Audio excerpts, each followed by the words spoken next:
Hey everybody! Welcome to another episode of Monty J. Locus, aka Mr. Lightning. And today we are continuing on to the gaming console comparisons on the PS3 continuation. And also we have some new developments coming in as well.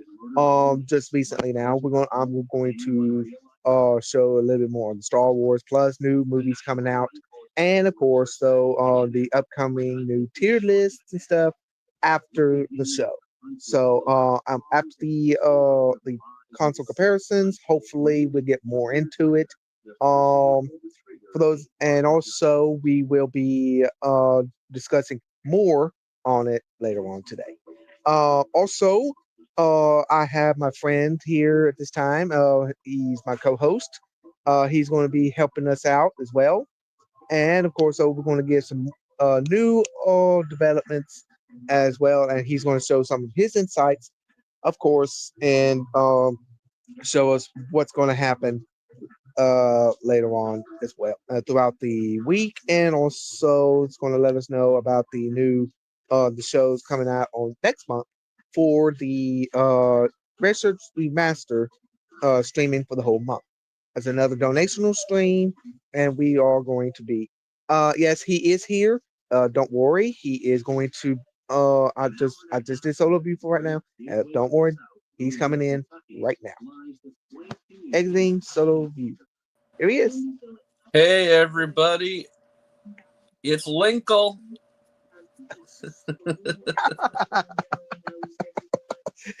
Yes, yes. Um, Oh, and oh man, now today we are going to be doing more on the game console comparisons. So let me go ahead head back to my head back to here. Oh, dang it. There we go. Head back over here. Now, uh, also since y'all love since y'all we all love the tier lists and stuff, yeah. and of course, He said, so I thought about um doing another tier list one day, and of course, even though I don't have the proper equipment and stuff, and also since I did uh the Legend of Zelda's along with a two-part episode of it. And also I was thinking maybe Dingus, Spencer, would you like to join in to do a tier list on my show? And it would be an honor if you would help us out with that, because I don't have the proper equipment to do it. But on the Legend of Zelda tier list, we always put we did the best ones up there as well. Like the Ocarina of Time is the GOAT, we all know, and of course, the Breath of the Wild. Now, but even though it did not have Tears of the Kingdom in it or Echoes of Wisdom, but even though Echoes of Wisdom is too new, so I couldn't give it its own tier list. So, with Tears of the Kingdom, I would give it an S tier, uh, goat, greatest of all time, the goat. So, I would I would consider that. So, but but thing is, uh, would you like to do the honors to do a tier list for maybe like the Sonics, or maybe another DC or Marvel tier list for my stream. But that's only up to you if you want to. It's totally fine.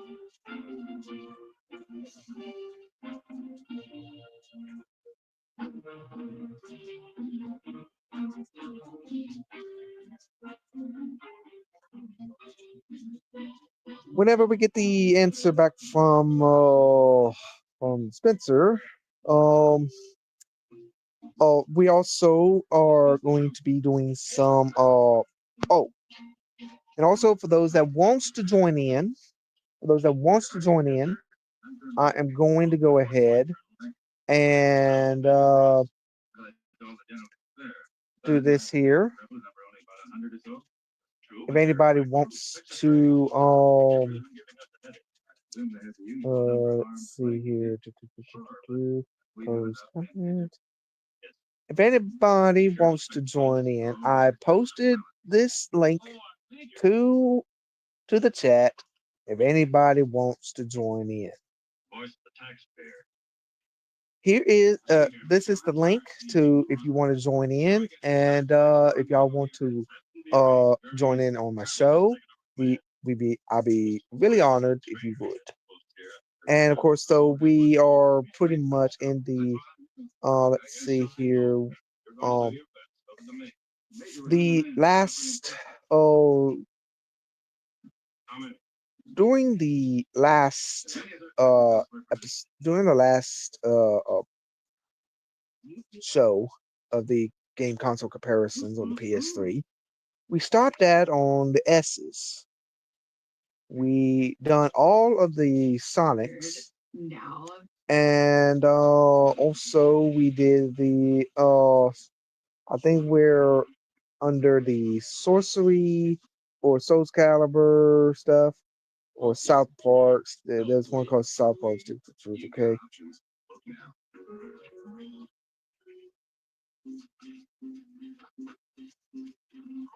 Okay, that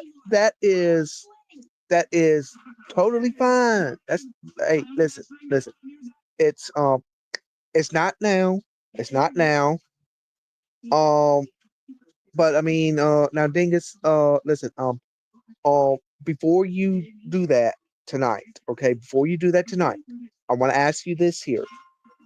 Um, do you want to do that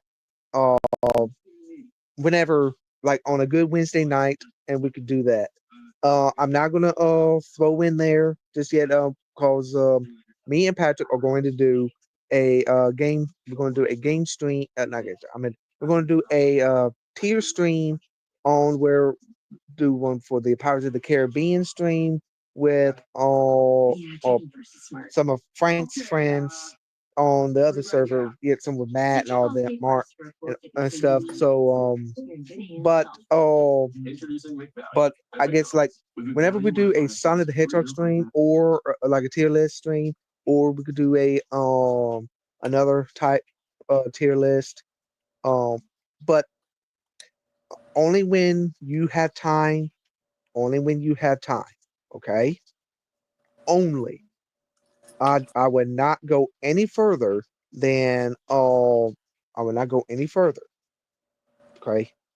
I'm being respectful on your times and also with how you do with your school schedulings and of course though dealings with the do stuff with the red shirts.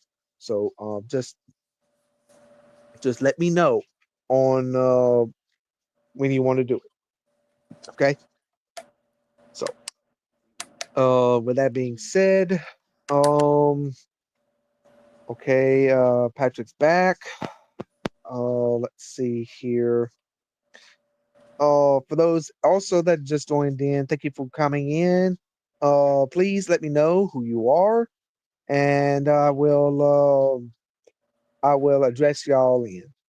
So, um, let's see here. Where did we Let's stop? see. Do you remember? We stopped right way out. We stopped after. Was Sonic? Yes, yes. We Okay, stopped I after I somewhere found where we're Sonic. at.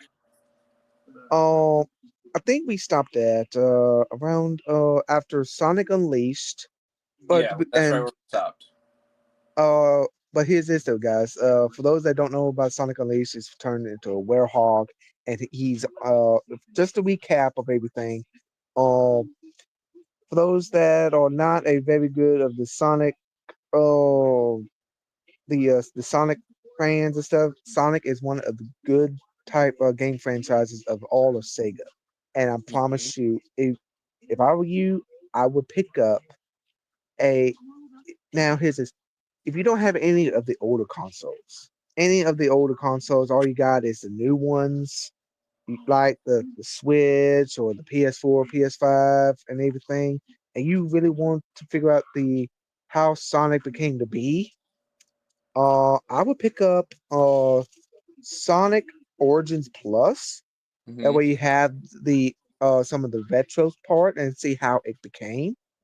And of course, Yeah, though, now if those that has the PS4 and they have or the Genesis collection too. yes, get the Also known as the Ultimate. Mega Drive collection in Europe. Yes, for those that has for any of those made by Backbone Entertainment, get the Sonic's Ultimate Genesis collection. It not only has Sonic 1, 2, 3, and Sonic and Knuckles, Yeah. it also has Sonic 3D Blast. It's It also got had a lot of the other major Sega titles that like you grew up playing on yes, Genesis, and a lot of stuff you've never played on Genesis, like that's smaller titles. yes, It's that freaking definitely. Golden Axe, my dude. Golden Axe, yes. Also, also, it has Alex Kidd in the Enchanted Castle, Mm-hmm. Alien Storm, Yep. Altered Beast, Beyond Oasis, Bonanza Brothers, Columns, Altered Comic Beast. Zone. Yes. I forgot about Okay. Comic Zone. Yeah. Yes, Comic Zone, Decap Attack, Dr. Robotnik's Mean Bean Machine. Mm-hmm. That is a good one. Good Tetris base, good in the mind, and it's also done with the Puyo. If for those that don't know, Dr. Robotnik's Mean Bean Machine, think of Puyo Puyo. It's Puyo Puyo. Like, But this, yeah. but his Puyo Puyo came out later. Came out later, and Dr. Robotnik's Mean Bean Machine was the very first Puyo Puyo. Mm-hmm. So, but if you don't know what that is, uh, think of Tetris. Think of Tetris. Think of Tetris. Yes, Think of the and also children. yes, and we also got Dynamite Heady.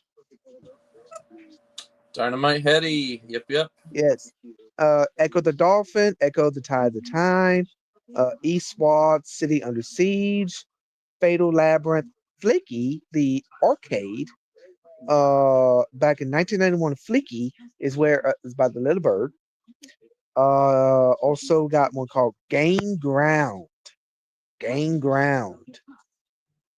Let's see here. Now, okay, for Flicky, it's an arcade. Um, it's about a little bird getting a blue flicky bird getting all the chicks and getting away from those cats. So, yeah. Let's see here. Next one, we have the Game Ground, Golden Axe 2, Golden Axe 3. Uh, the Golden Axes is pretty good. Also, we got Kid Chameleon, Fantasy Star 2, Fantasy Star 3, Generations of Doom, Fantasy Star 4, The End of the Millennium, Red Star, Shining Force, Shining Force 2, Shining in the Darkness, Shinobi 3, Return of the Ninja Master, uh, the Sonic 3D Blast, Sonic the Hedgehog 2, 3, Sonic Spinball. I forgot about Sonic Spinball. And of course, so don't forget another one called Streets of Rage 1, 2, and 3, Super Thunder Blade, Vector Man 1 and 2. And the unlockable extra games is the arcade version of Alien Syndrome, Arcade Altered Beast, Congo Bongo, Fantasy Zone, Golden X Warrior, Fantasy Star, Shinobi, Space Harrier, and Zaxxon. For those that don't know them, those are all arcade bases. They are the best doggone games. Uh, they are. They have been the. Uh, it's those other type of games they're on the way to master. Now, here's the thing. Um, but but here's the thing though, guys. The aliens now. I'm gonna tell you this here. Alien Syndrome was arcade. Ultra Beast was arcade. Congo Bongo was it was arcade under original title Tip Top in some regions back in 1983. It's so crazy when Fantasies, certain games have different titles in different areas, and they're the yes, exact same game. exactly. And also we had the Fantasy Zone arcade back in 1986. Oh yeah, classic Fantasy Star. Yeah. And also got the classic Golden Axe Warrior. And that is from the Master System in 1991. Mm-hmm. Fantasy Star Master System in 1987. Shinobi Arcade 1987. Yeah, Space Harrier. I think I'm gonna pick this collection up. I really am. I've been putting it Space up. Harrier. Yeah, you might want to get that. Here's this. You can find it in the and I'll tell you which ones you can get it out. It's You only can 1 GB? Are you kidding me? There's no way. There's only one thing though. You could get this on PlayStation 3 or Xbox 360. Now PS4 does have it too. It's just that it just did not even mention it. Hold on, let me see. Is this not showing up? Hold on. Not available. What? What? They took it. It's listed on the store, but you can't buy it anymore. What? Hmm. They must be getting ready to release another collection from Sega soon. Probably so. They might Also, be trying to remaster some of the games, because you remember like a year ago when they dropped that big trailer saying a bunch of their old classic titles are coming back? Yep. The HD remaster? That might be what they're trying to do. Yeah. Okay. Also, you forgot. Also, I talked about Flicky. It's a 1991 and it's arcade. It's an arcade game. Best doggone one. Also, Gain Ground. What about Gain Ground? That's 1991. Golden Axe. Yeah, the Golden Axe 1, 2, and 3. And also Kid Chameleon, Fantasy Star 2, Fantasy Star 3, Generations of Doom. Fantasy Star 4, The End of the Millennium. Red Star, Shining Force 2, Shining in the Darkness. Shinobi 3, Return of the Ninja Master. And the Sonic games. I also almost forgot about Sonic Spinball. Sonic Spinball, yep. Sonic Spinball, it's a good pinball. Now, there's two versions of that game. You can get it in the for the Genesis part, the Genesis console version, or you can get the handheld. Yeah. The Game Gear. They made two versions of that, and two versions of the Dr. Robotics Mean Bean Machine as well. So, and also the Sonic the Hedgehog, Sonic the Hedgehog 2, 3, and all the different ones that they've done out throughout the years. And also another one, the Streets of Rage 1, 2, and 3, Super Thunderblade, and the Vector Man 1 and 2. So so it is it's a great favorable. It's got received generally favorable reviews according to review aggregator Metacritic. Metacritic for PS3 gave it a 80 out of 100. Xbox 360 is a 79 out of 100. Yeah. Publication is from Giant Bomb is 3 out of 5 stars. IGN 9 out of 10. Videogamer.com 8 out of 10.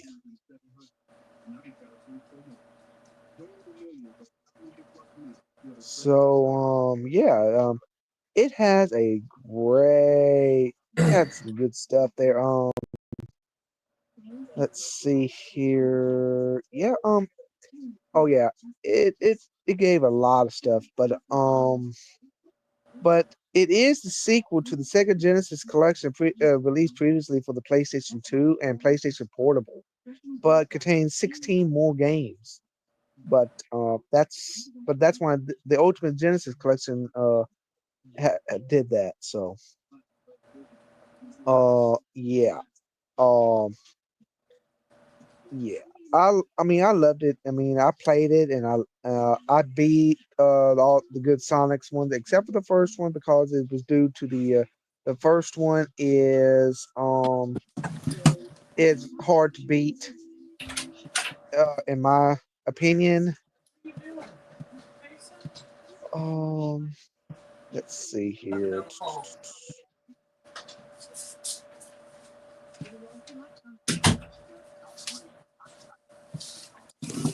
Everything good there, buddy? Yeah, I heard the dog pacing up and down the hall. I was going to make sure he was okay. I'm like, what is he doing out there? And then Oh, he like right as I went to go check, he went right back to mom's room. I was like, okay, as long as he's in there, we're good. right. Okay. Also we have Sorcery Lord. Now we all know that Sonic Unleashed is always a good game. Mm-hmm. But remember, guys, there's two versions of that same game. So if Really, you I didn't know want, that.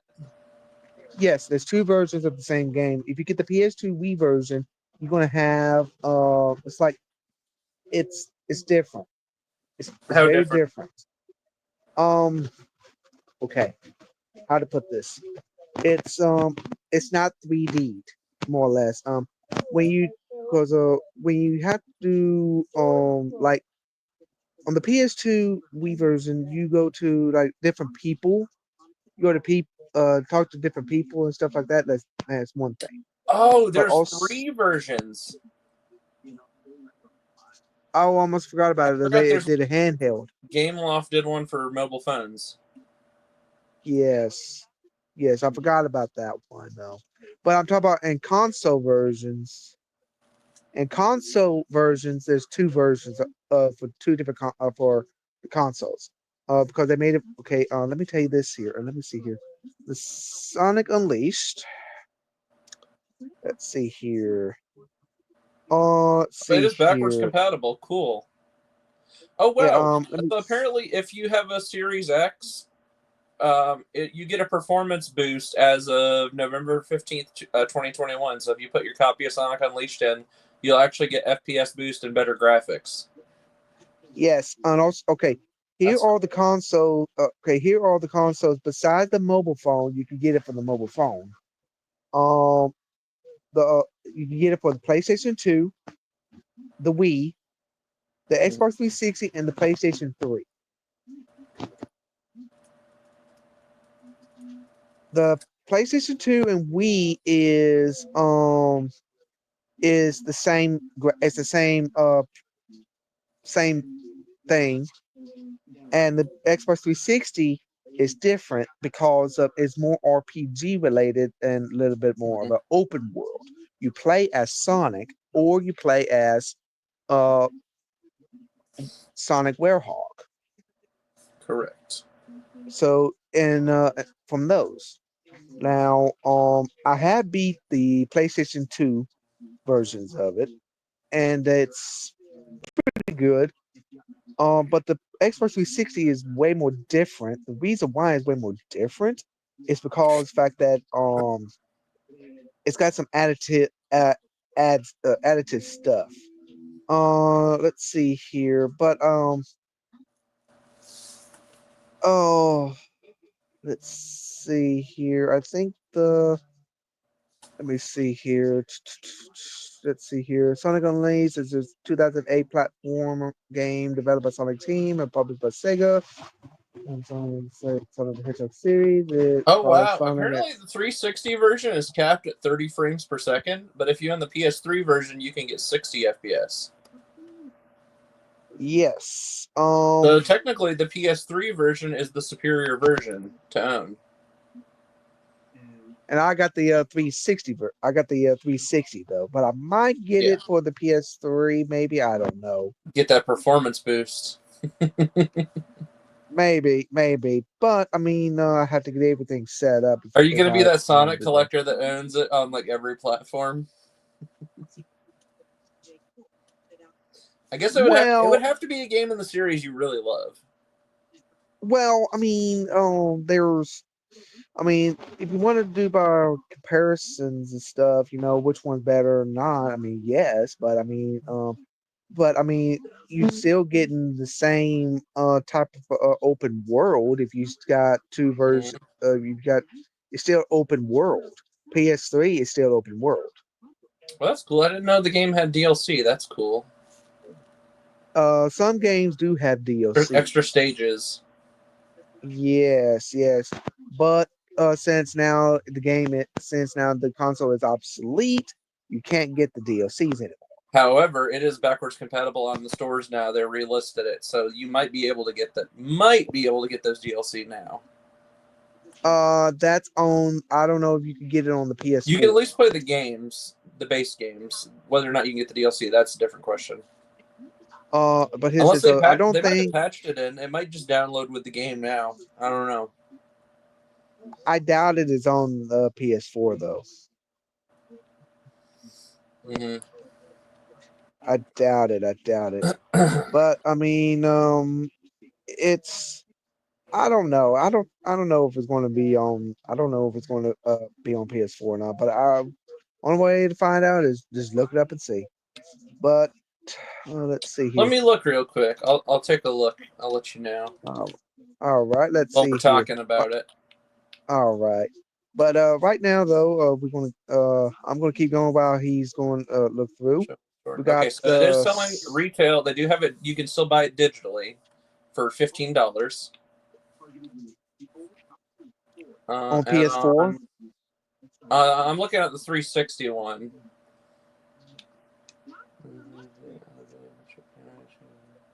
Okay, so the DLCs are purchasable and still downloadable. Yes, confirmed. You can download them. They looks like the DLCs run about $2 each. So there's 1, 2, 3, 4, 5, 6. You can buy them individually, but if you want to buy them all together, it's about $12. Okay. Probably about 14 after taxes. Okay, but you can't get them on PS4 though. The PS4, no, because it says they were listed on the Xbox One and PS4 stores, but because I know at least on Xbox, they still share the same store across Xbox One all the way up through Xbox X and S. It's still the same store for both, except for Xbox X and S. You can't. I don't think. You might be able to see those games on one. I'm not sure. Depends on how the marketplace is set up. Can you see PS4 store stuff on PS5? Do you know? I have to ask Spencer. Maybe Spencer knows that. Yeah, Spencer might know that, but he probably won't be on here because due to the fact that he's going to do he went to game, go their game in tonight. Yeah. I got invited and I had to tell him, I was like, sorry, I already made plans with Ronnie J. I said if they're still on later, I'll join them later. Right. Next is called Sorcery, Lord of Sorcery. The Soul Calibur 2 HD Online, the Soul Calibur 4, 5, Soul Calibur Lost is the one Swords. I grew up playing on 360. I have such nostalgia for 4. That came out in 2008. I love that. There's something special about Soul Calibur 4. It is such a special game. And that's the one where if you had it on 360, you got Yoda. And if you had it on PS3, you got Darth Vader. And you got Star Killer you got on both. Wow. Because this was around the time Force Unleashed came out. That is right. That's why this one here I remember was a promotional. First time I got to the level, because it was like a bonus level. First time I got to Star Killer, I was like, "Ooh, Star Killer!" And I'm a person that's never even played Force Unleashed much, and even that made me excited. Wow! But remember now. I think they brought Sam Witwer back to voice him for Soul Calibur. Now, I'm not sure who they got to voice Vader. I have to go back and look. It was probably some other... Because generally the thing with Darth Vader, when he shows up in video games, they just find somebody who can kind of do a Darth Vader voice for video games. Now, Yoda, they probably still got Frank Oz. I'm almost certain they still got Frank Oz to do Yoda. For budget reasons, I don't know. Maybe they found somebody who kind of sounds like Yoda. I'd have to go back and listen to it. Because you can tell by listening to it if it's actually Frank Oz or not. He's got a very distinct voice. Well, you can always look it up and see on that, but yeah, let me look. I'm still going because I need to see this. I need to look at the cast. While he does that, we're going to also here's this. The Soul Calibur 2 HD Online is made by Namco, but the Soul Calibur 4, 5, and Lost Swords are done by Project Soul. Well, it's still under Bandai Namco. but Project Soul was the team that specifically worked on the Soul Calibur games. Definitely. Which I'm telling next you, one. man, I've kind of got a feeling it's been a while since they released Soul Calibur 6. I think here in the next year or two, I think they're going to announce, if they haven't already, Soul Calibur 7. It's got to be coming. So 6 is Lost Swords, but that was done back in 2014. Yeah, it's been about 10 years. We're long overdue for a new Soul Calibur. Dude, can you imagine, especially when now, like, where graphics cards have gotten, what a Soul Calibur 7 will look like on modern hardware? They're one of the few fighting games that is very high definition. Definitely. It's basically them, and I was gonna say it was just them and Tekken, but I would say Street Fighter has finally caught up now. Street Fighter's gone full HD now as well, with what was it, Street Fighter 6, the latest. That game is beautiful, man. Beautiful. I can't wait to see what they're gonna do with Soul Calibur 7. Like, when that game comes out, I never got to play 5. I played a little bit of 6 at my buddy's house, just doing some PvP with him. When 7 comes out, I just might buy 7. I just might. Not just for mainly for the graphics. But if it depends on how the gameplay looks. If it looks like the combat's really fun, like all the other Soul Calibur games are, where it's like really well balanced, I think I'll have to pick it up. I have to. Right. Next one is called Sound Shapes. I don't know that one. Let me see if they've announced. Hold on, let me look. Sound Shapes. Let me see what this one is about. While you're doing that, okay. I'm Calibur 7 and see if it's been announced. Okay. Let me see here. Sound Shapes is what the heck? It's a 2012 music platform video game. Oh. Developed by Queasy Games and published by Sony Computer Entertainment for the PlayStation 3 and PlayStation Vita. It was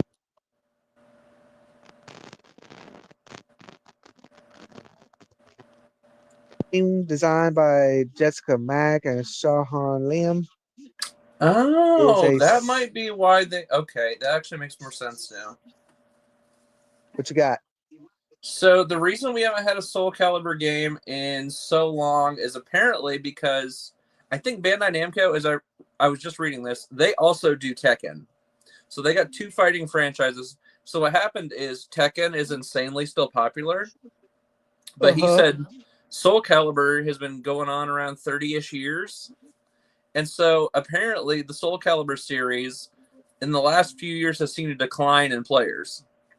So they haven't been prioritizing it as much because I guess they're seeing the player base go down. More people tend to be leaning more towards the Tekken side, like hand to hand. Whereas Soul Calibur was like it was more swords and weapons based. That was what Soul Calibur was all about. Whereas Tekken's like, yo, I'm gonna punch you, bro. So right. I think people like the hand to hand combat more, and that makes more sense because you look at like the interest right now, like UFC is freaking huge, bro. UFC is bigger than ever in like hand-to-hand combat, mixed martial arts, that sort of stuff.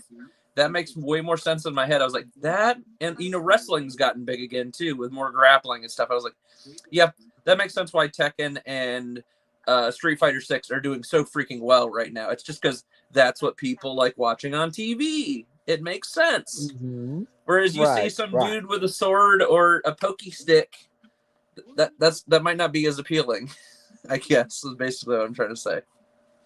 Right. Now, if we go through like a renaissance where you see like old like martial arts movies where they have like bow staffs and nunchucks and weapons, if we have like a new renaissance of like that sort of stuff in the next few years, I could see them being like, Soul Calibur 7 seems to look really good right now. Yep. But it's been a hot minute. You don't see too many of them. I don't know though. You look at what was it? John Wick got really big in the last few years, and what was the other one? Oh, that new movie. What was it? Was it Monkey? Was it Monkey Man? Monkey King? It just came out last year. I think it was. I'm not Anyways, 100% sure. that No, was I another haven't hand-to-hand got. combat movie with weapons and stuff too. So I guess if we get more of that and more people go to the theaters or want to see more of that stuff, then I could see Bandai going, okay, let's do Soul Calibur 7. Yeah, But yeah. we're still a little while off. I understand. Yeah, very well off. But the next one is the Sound Shapes is more of a music type, side scroll type game platformer. But I don't know about all that. But next one, let's just stick it. Let's just the Stick of Truth, South Park. This one is South insane. Park. This is a cult following. This game. What do you mean? This game got so popular because a lot of YouTubers played this one as a Let's Play. And so because they, like famous gamers on YouTube, started playing Stick of Truth, a lot of their fans started playing Stick of Truth. And so Stick of Truth actually has like its own little niche fan base just for this specific South Park game. Well, I take that back because there's what is it? There's another South Park game that came out. Was it the Butthole something? Butthole? Mm-hmm. I forget what it was. Anyways, there's another South Park game. They both have their fans, the fan base. Oh, here it is. Fractured Butthole. That one came out in 2017. Those two South Park games have their own fan base. Oh Lord! All right. And Hey, I'll be right back in a few minutes. Okay. Okay, everybody. While he's doing that, doing what he's got to do. I'm sorry, you guys. Whew, knowing what South Park is. Oh my gosh, you guys. Um, South Park is it's a good franchise game. Uh, it it came out during the time of the N64. Um, the N64 was the very first South Park game that ever came out. And for those that don't know it, look it up. If you have the N64, if you don't have the game, buy it, play it. I don't care. um, now there's and South Park: The Stick of Truth is made by Obsidian Entertainment, South Park Digital Studios. Let's see here. Um, it never released in Japan, but it released in the others, so that's good to know. Um, let's see here. Back down. Let's see here. Um, okay. But it never released in Japan. But it was in America and also some parts of the European. So yeah. Let's see. Also, I will be telling okay, but and also while he's going as well. Um, I'm also going to be releasing some stuff for you. Uh, we got a uh some new developments coming around. Uh, uh, Sonic the Hedgehog 4 movie coming out in the spring of 2027, in March of 2027. So, um, yeah, Sonic has been going out real good, you guys. For those that don't know, look it up. Because since it was a big monumental movie, Uh, Sonic the Hedgehog 4 will be coming.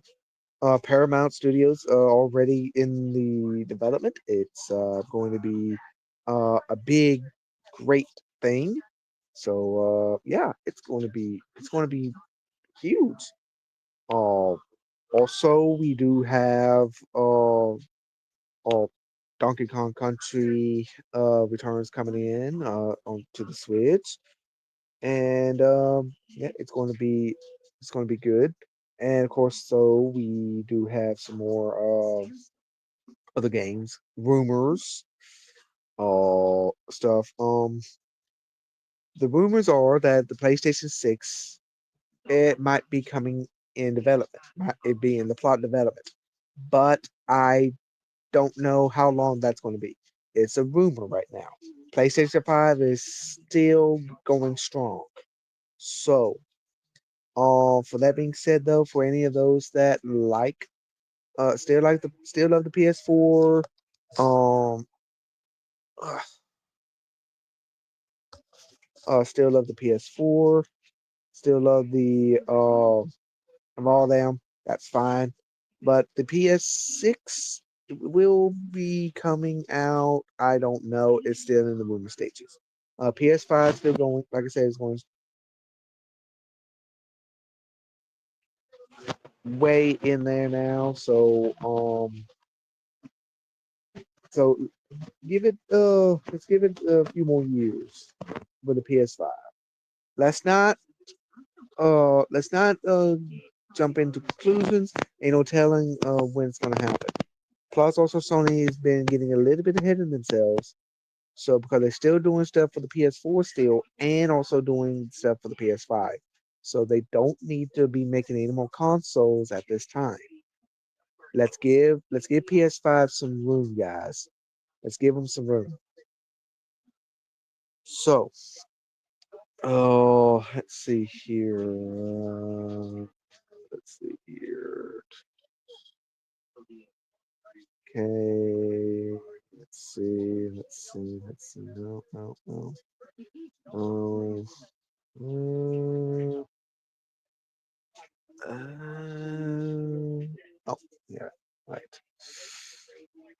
Okay. Put that there. Let's get back to my PS3 list. What the heck? I don't want that. Okay. Now, here are some good stuff here. Um. Now, the next one we're going to be discussing is Space Ace. Let's see here. Space Ace. Made by Digital Leisure. Let's see what kind of. Oh. Oh. Looks like it look like I'm from an old 80s cartoon show. Space Ace. Hmm. That's nice. Space Ace is a laser disc video game produced by Plus Grooves, Cinematronics, and Advanced Microcomputer Systems, later renamed RD Video Systems. It was unveiled in October 1983, just 4 months after the Dragon's Lair game, followed by a limited release in December 1983, and then a wide release in spring 1984. Like its predecessor, it featured film quality animation playback from a laser disc. Well, let's see here.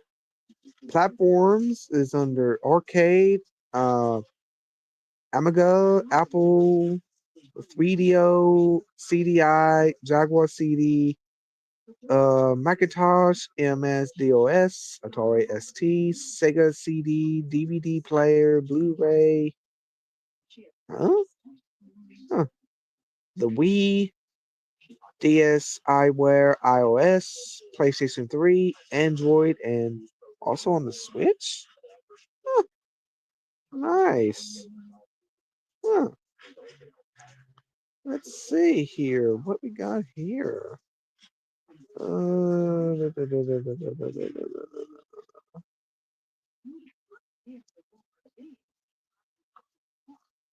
huh. Well, and that's nice. Hmm.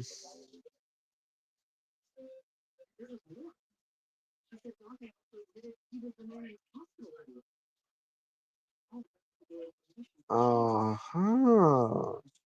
This was all floppy disks time. Hmm. All right, we're back. All right. Um.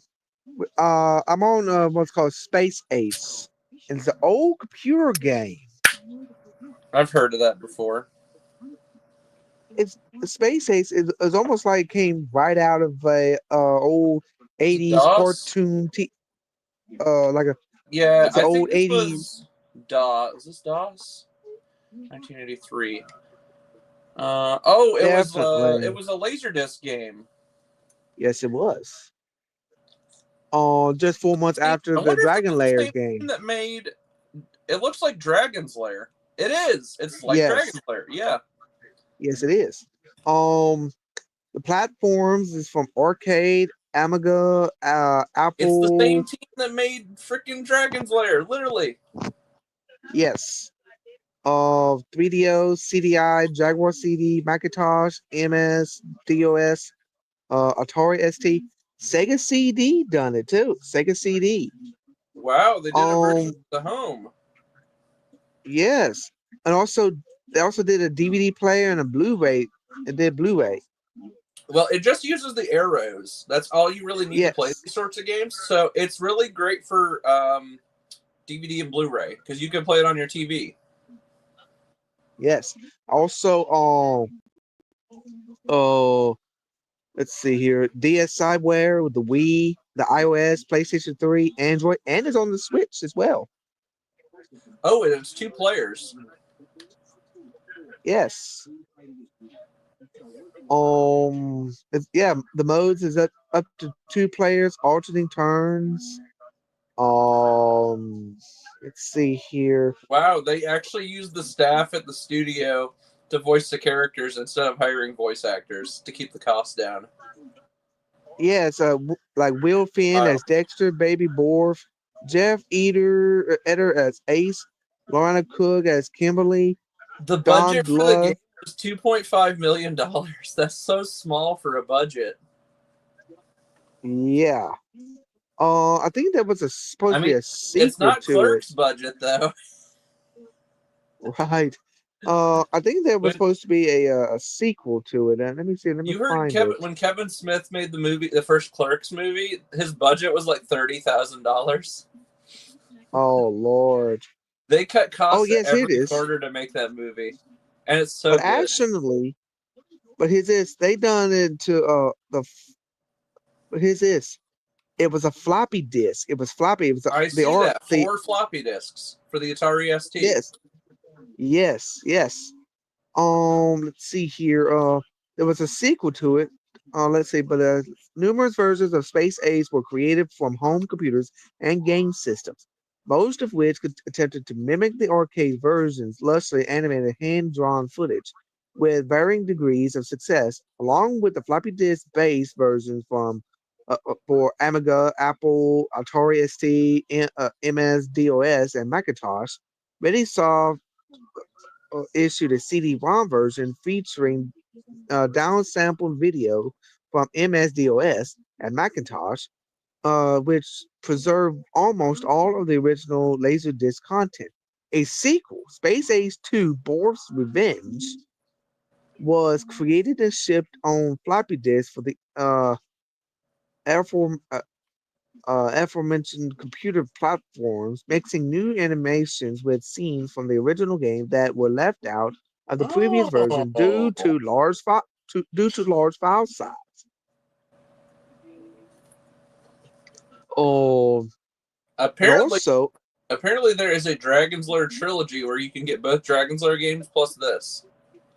yes, In 1991, Leland Corporation released a slightly updated version of Space Ace in the form of a conversion kit for the then recently released Dragon Layers 2 Time Warp. The updated version added more complicated moves, including diagonal moves, and dropped the easier skill levels, meaning only the Ace difficult level could be played. In I was just 1993, go ahead. I was just reading they have a short-lived cartoon series which had 12 animated shorts for a TV series that used to be back on, I think it was in the 80s, called Saturday Supercade, Uh huh. and they had those 12 episodes released. So if you didn't get enough Space Ace with the game, there's more Space Ace content out there for you to watch. And I'm sure you can probably find Right. like every episode on YouTube. Somebody probably like uploaded like VHS quality Space Ace. Check it out, Yeah. man.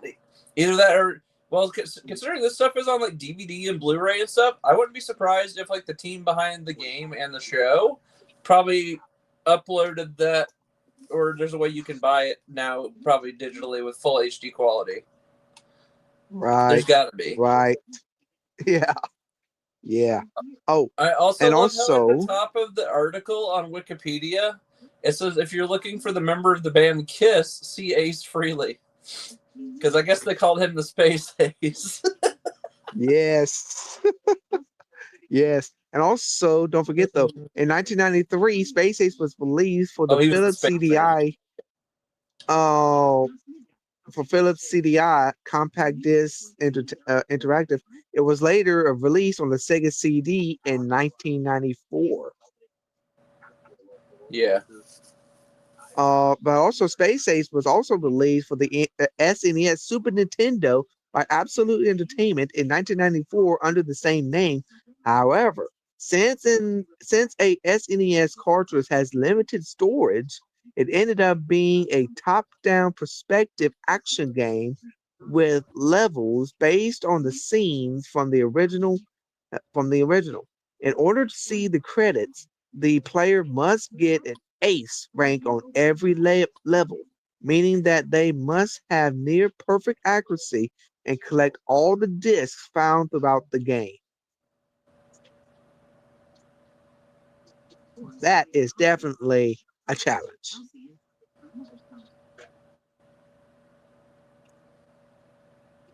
And you said something about a Saturday Supercade?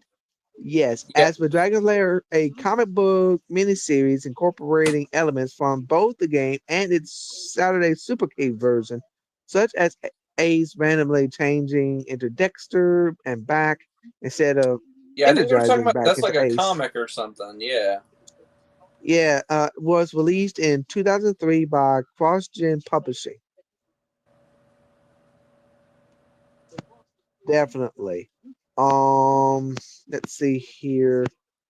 In the in the December of 2003 issues of PSW, PlayStation World, and Xbox World, a free disc was given away with the magazine featuring Space Ace on the side, accompanied by trailers of similar games and trailers for upcoming games on the other.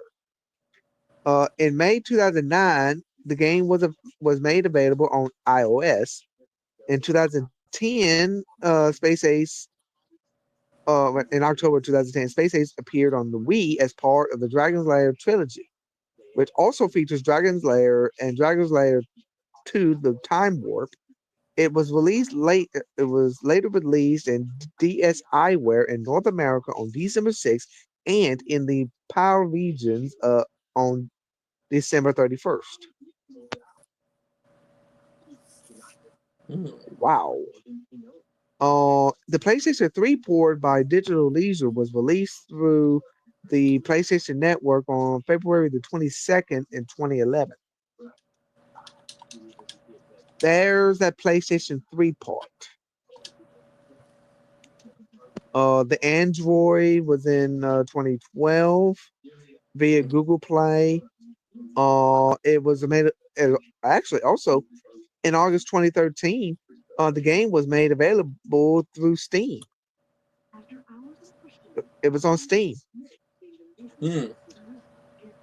And in July 2015, Rebecca Henneman released the source code from a reverse engineered Apple II or IIGS version dating back from 1990 on GitHub. Hmm. But also, there is a compilation sold on the PlayStation Store, also called Dragon's Lair Trilogy, which contains the original Dragon's Lair Space Ace and Dragon's Lair 2 Time Warp as a set. Okay, here we go. Here's the part on the Nintendo Switch. Space Ace appeared on Nintendo Switch as part of the Dragon's Lair trilogy as a possible port of the Wii release, which also features Dragon's Lair and Dragon's Lair 2 Time Warp in January 2019. So it is on the Nintendo Switch. Let's see here. The NES version of Space Ace was developed but never released. The original. I would imagine. Yeah, it's So- hard with that little amount of memory the NES has. I could see that not working out. They probably gave up on that. Yeah, Now, why it but never in came July, to SNES? That's a question because it could have probably worked on Super Nintendo. yeah, Would have been the in best quality, July, but it would have worked. right? In July, August of 2022, Voodoo Deluxe developed and released an improved version of the existing Space Ace port, as well as new port of Space Ace to Borg's Revenge for the Apple IIGS, the latter reportedly completed in 1991 by ReadySoft, but never released. Mm-hmm. So, yeah. Oh, it has some pretty good stuff though. Now, it has a sequel, Borg's Revenge. I never actually seen all of this here stuff, but it was, and like you said, it was in other media. You were right about it. A short-lived cartoon series based on Space Ace was produced in 1984 as part of the Saturday Supercade cartoon block, which was composed of animated shorts based on then current video games. With Ace voiced by Jim Piper, Dexter voiced by Sparky Marcus, Kimberly voiced by Nancy Cartwright, and Commander Borg voiced by Arthur Burgart. 12 Space Ace episodes were produced. You were right about that.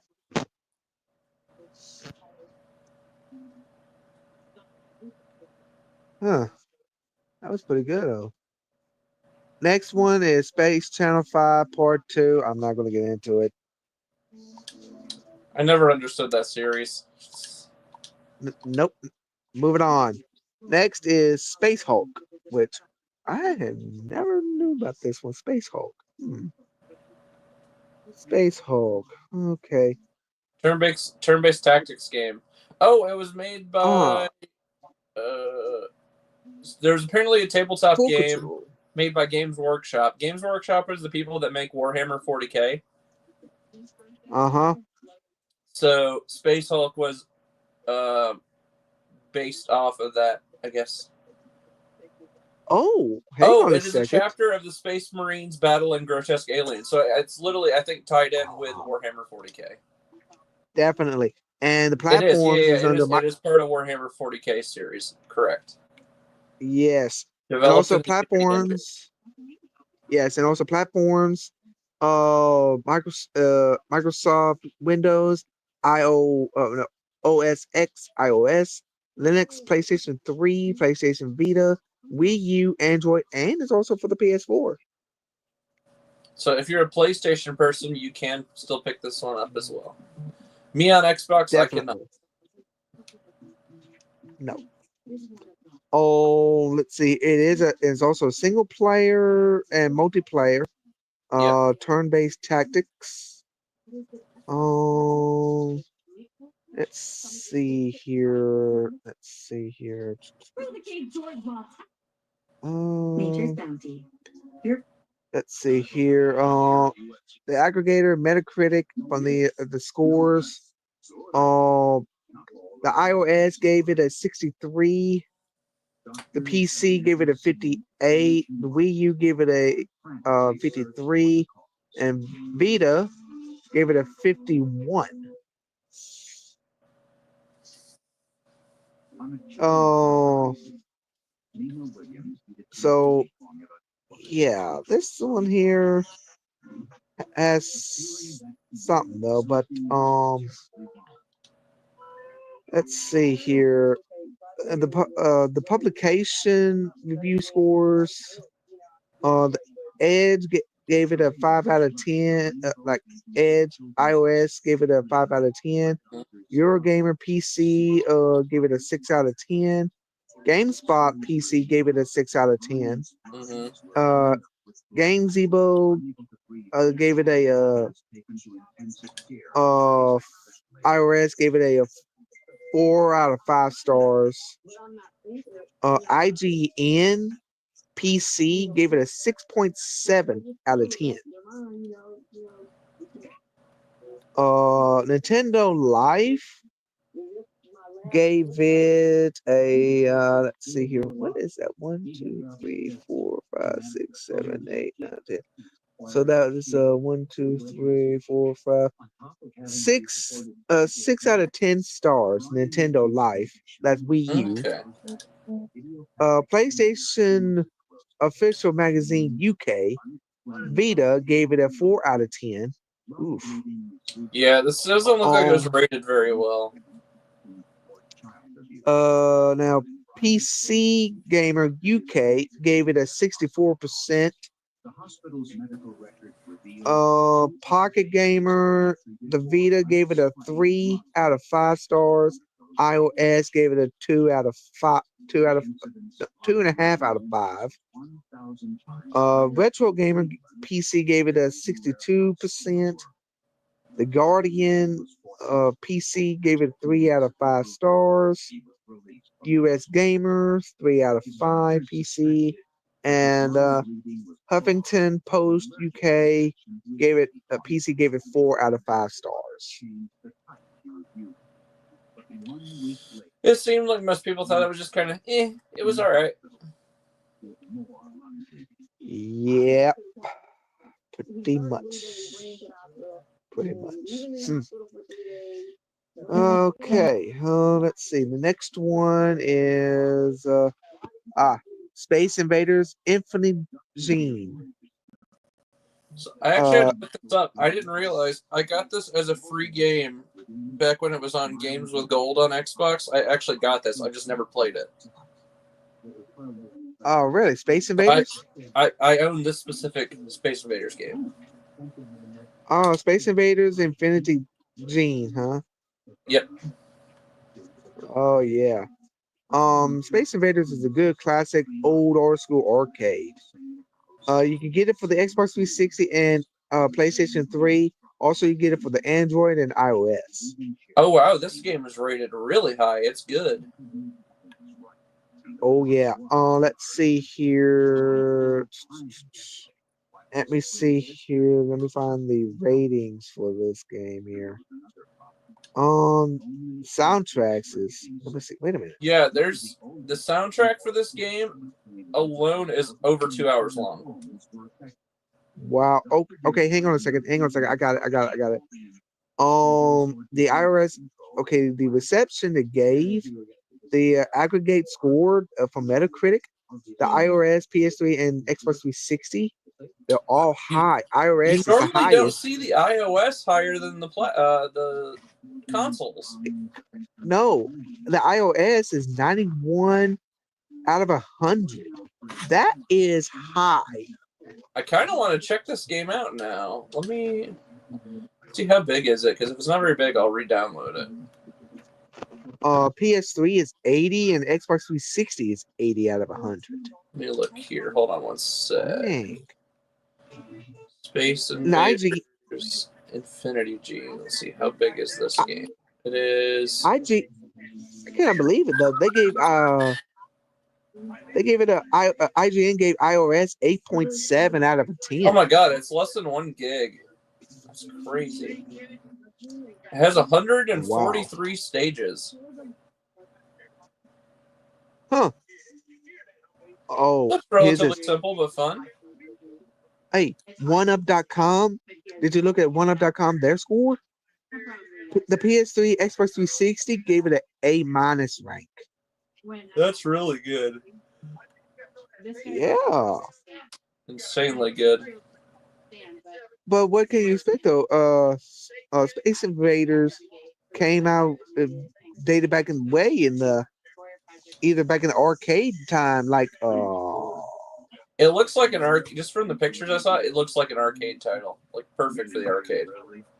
but I mean it's a classic it's a classic game. They just Based on the made it classic. better. Let me see. Did they make an arcade version of this?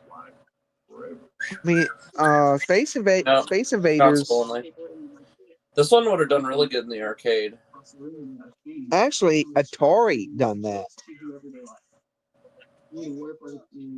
Oh, the If you think original? about it. Yeah, I think No, it was Taito. Taito. Yeah, Taito. But I mean, it's a very good one. I mean, I like this here. Oh, the but, original is classic. Classics. Yeah, it's a shoot 'em up game release as part of the Space Invaders franchise. The game blends the series' classic characters and gameplay with the concept of evolution. The game was developed by Taito Oh, and apparently the distributed by American Square version Enix. was by the American version was Midway when they published it out. Yes. So Ballet Midway got it. Yes, definitely. But they're And just was later yes, and it was for Xbox Live Arcade and PlayStation Network in September 2010, and Hold for on. Android in September 20, I just 2011. saw this. The home versions were Atari when they did the home releases. Because they Yes, needed a developer that could code. Probably, I imagine back then it was for the 2600. Because that was pre NES, you know. definitely. It's kind of funny if you ever go back and look at the Atari 2600.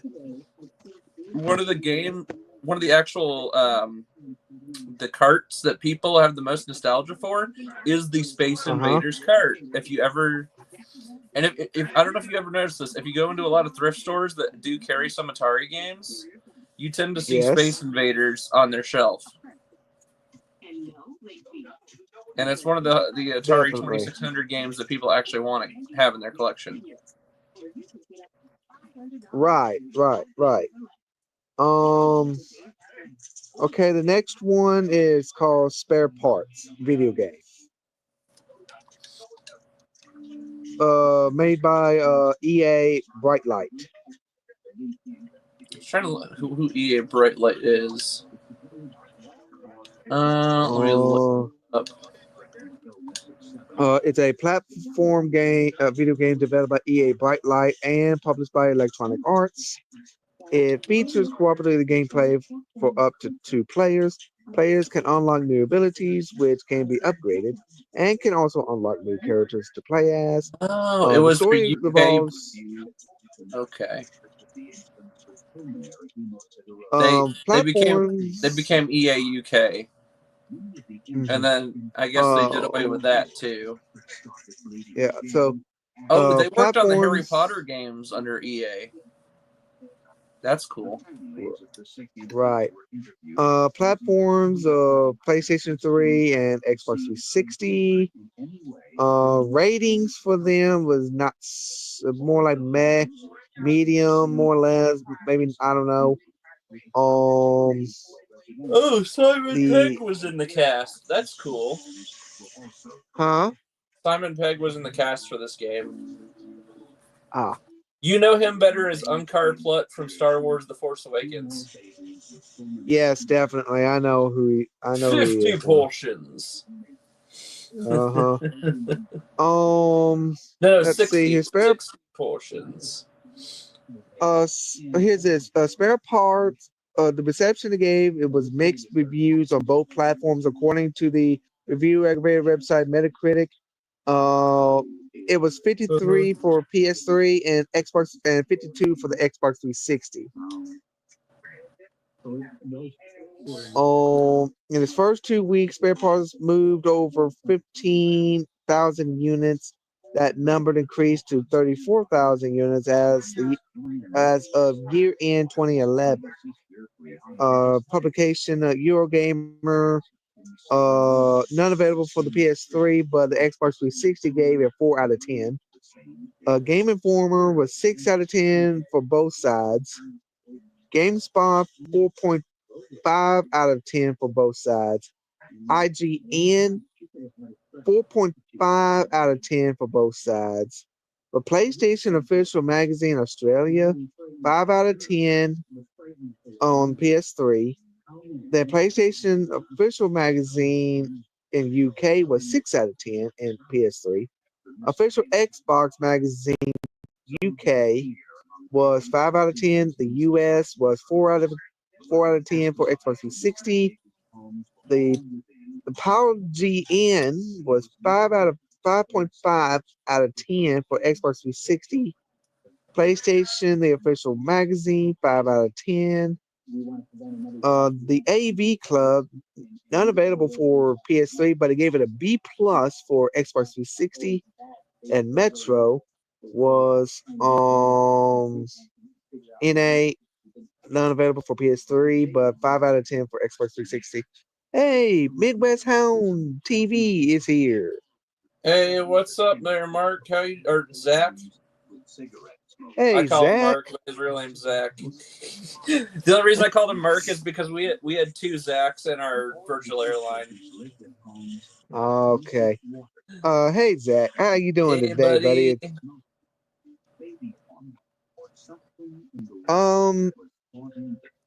Yeah, if you want to join in, I'm open to anyone. If you want to join in, feel free to come in, and I will introduce you and everything. Come on in there, Zach.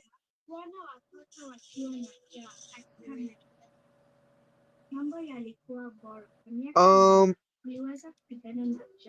I don't know if I could be able to DM you the link due to the fact that I have to get out of this here and go to uh you know, then I have to go to this and then come back. But this is what I do, okay? This is what I'm going to do for you. Okay? Just hold on. I'm going to do this here. Copy the link. And I'll do this here. Okay? Now look. This is what I do for you, okay? I'm gonna post. I'm gonna post this link to the chat.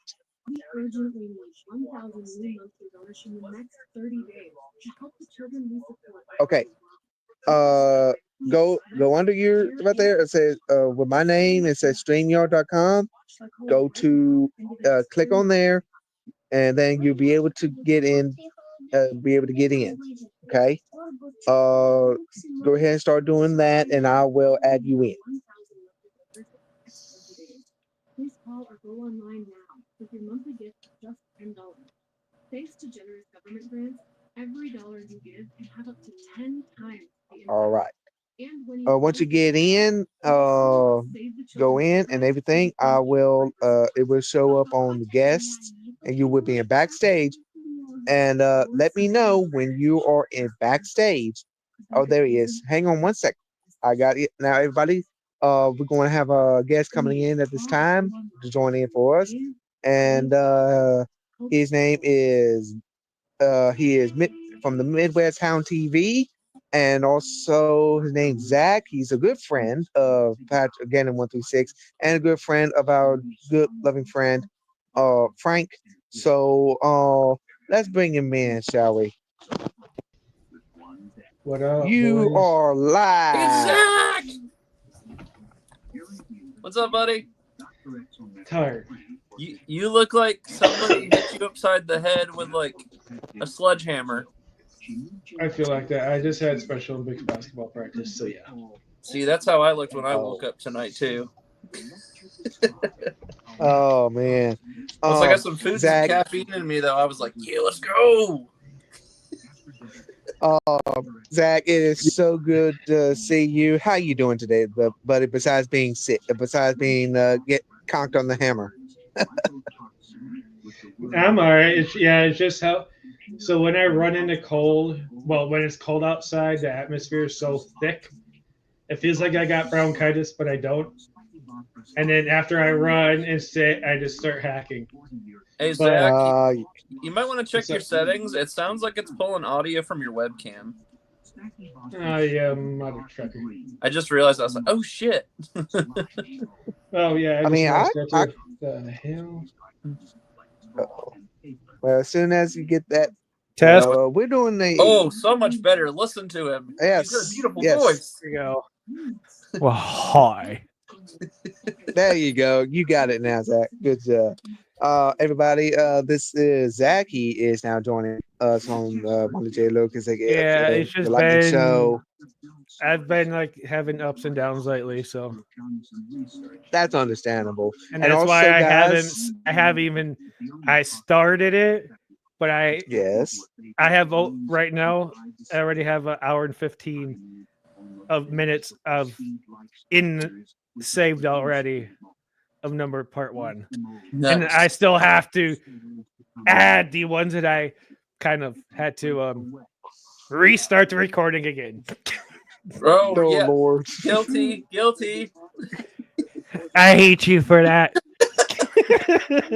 Totally not on purpose. Absolutely not. It just happened that way. Yeah. Oh my God. Oh Lord. Okay. Everyone.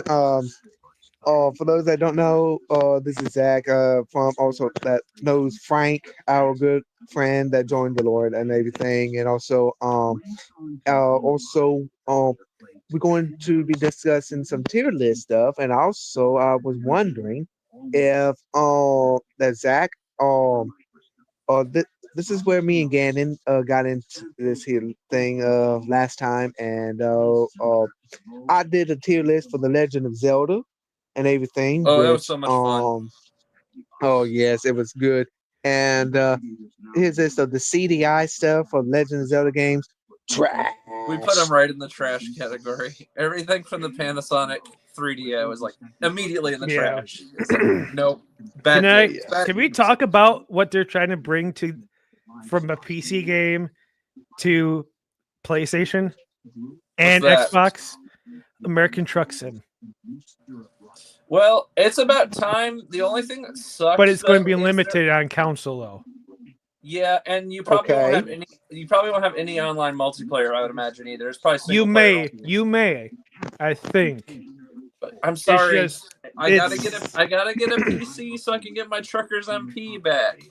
You better come to my freaking company, boy. I'm going to hunt you down. Since Frankie Pooh's no longer with us, I have to join you now. Hey, guess who we got? Hey, guess who we got into 5M? Speaking of which, I can already hear Frank in my head going, "Hey, don't even think about it." Yeah, guess who we got into 5M? Me and Pikachu and whatnot. Who? Stig. You got Stig into 5M now? Oh no. He's loving it. He's the 4-star general of the military in our server. Funny thing, I talked to my buddy because he's been playing GTA again recently on console. I re-downloaded GTA 5 on my console, so I've been playing a little bit now too. Get a PC, dude. I'm telling you. I know. I got to get on 5M. Sorry about my camera being weird. 5M is just so much better than basic play because you actually get to role play. Yeah. Also, guys, that we are going to do up another tier list one day. I don't know when that would be, I have thought about doing a Sonic the Hedgehog stream tier list as well, but the guys, Oh, we lost him. okay, He'll be back. okay. As soon as you get everything done, there, Zach, come on back, and we will get things rolling. But like I said, I might be doing a Sonic the Hedgehog stream, or when everybody has a good day. Um, Oh I yeah, would like to. remind me at the end. I've got some stuff to plug as well. Okay, hold on one second. Hold on one second. When we get to that point, I mean, we're gonna still be here for a while, so.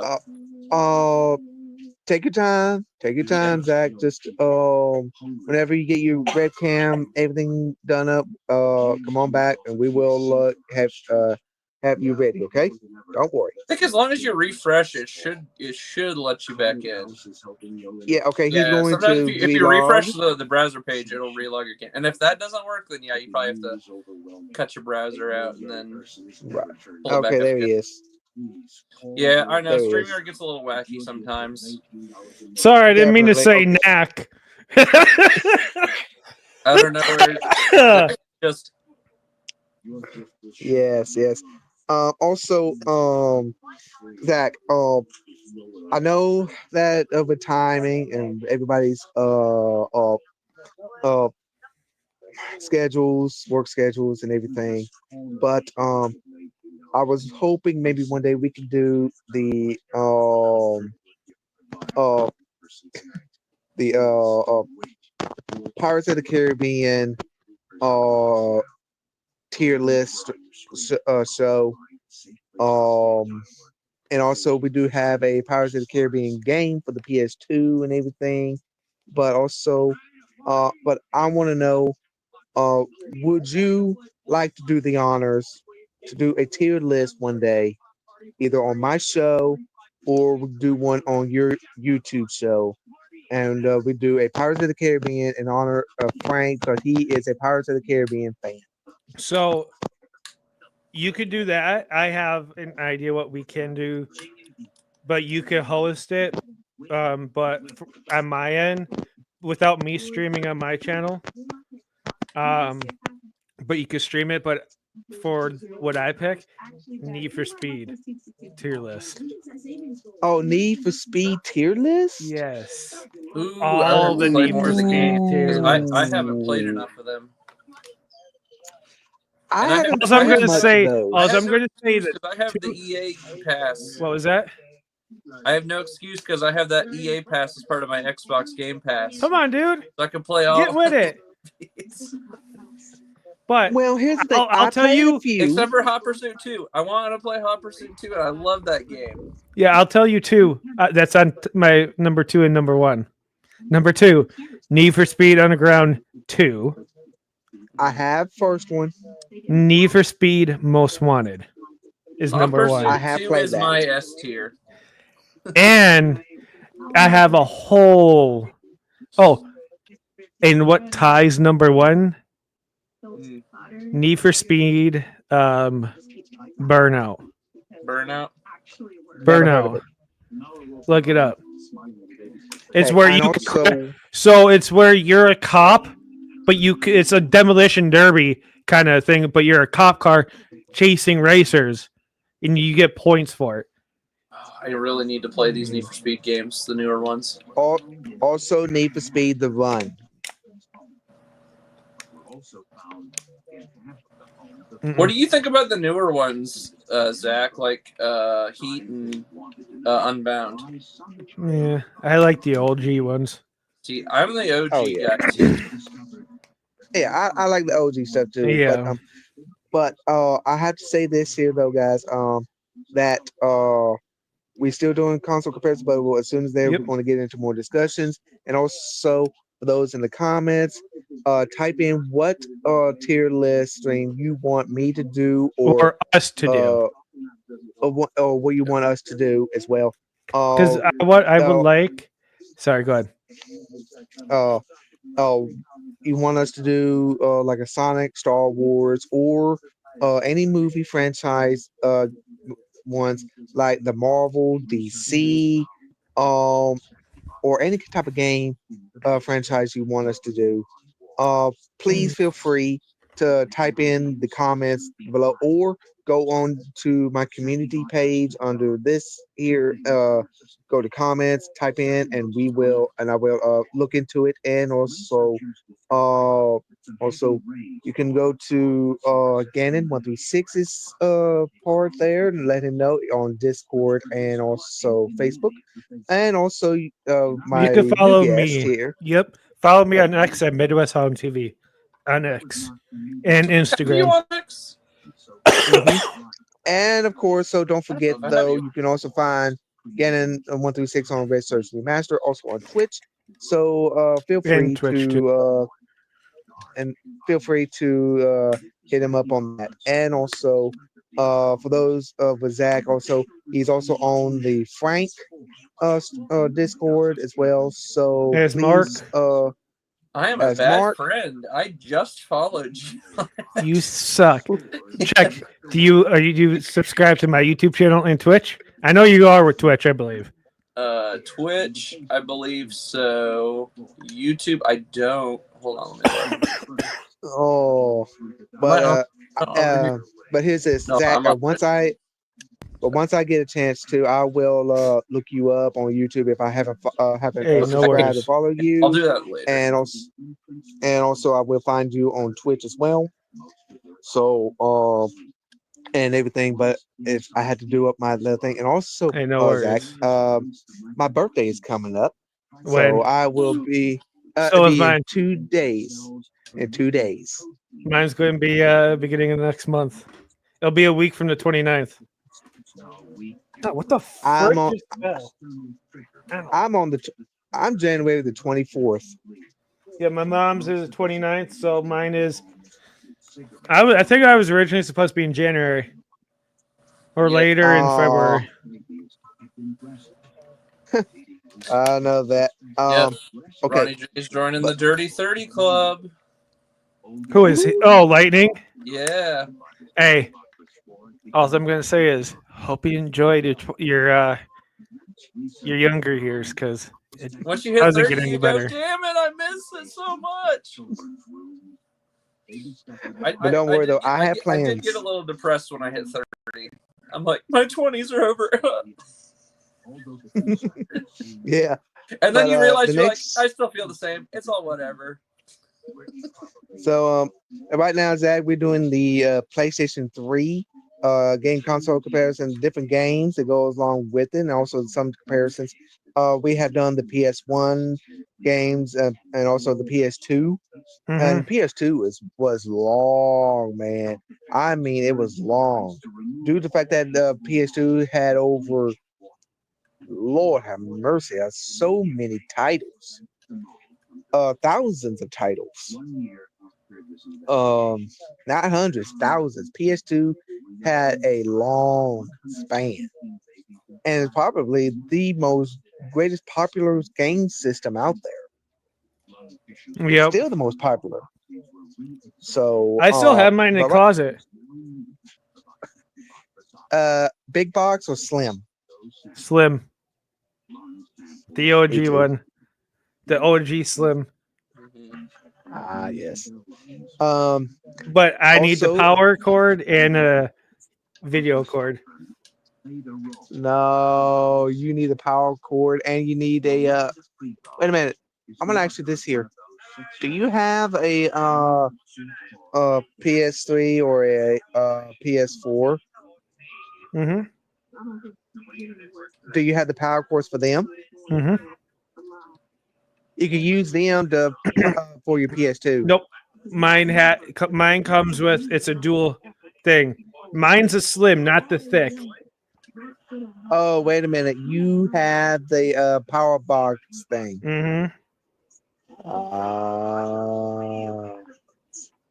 There's two versions of the Slim. There's the power box version, and you have the actual power cord.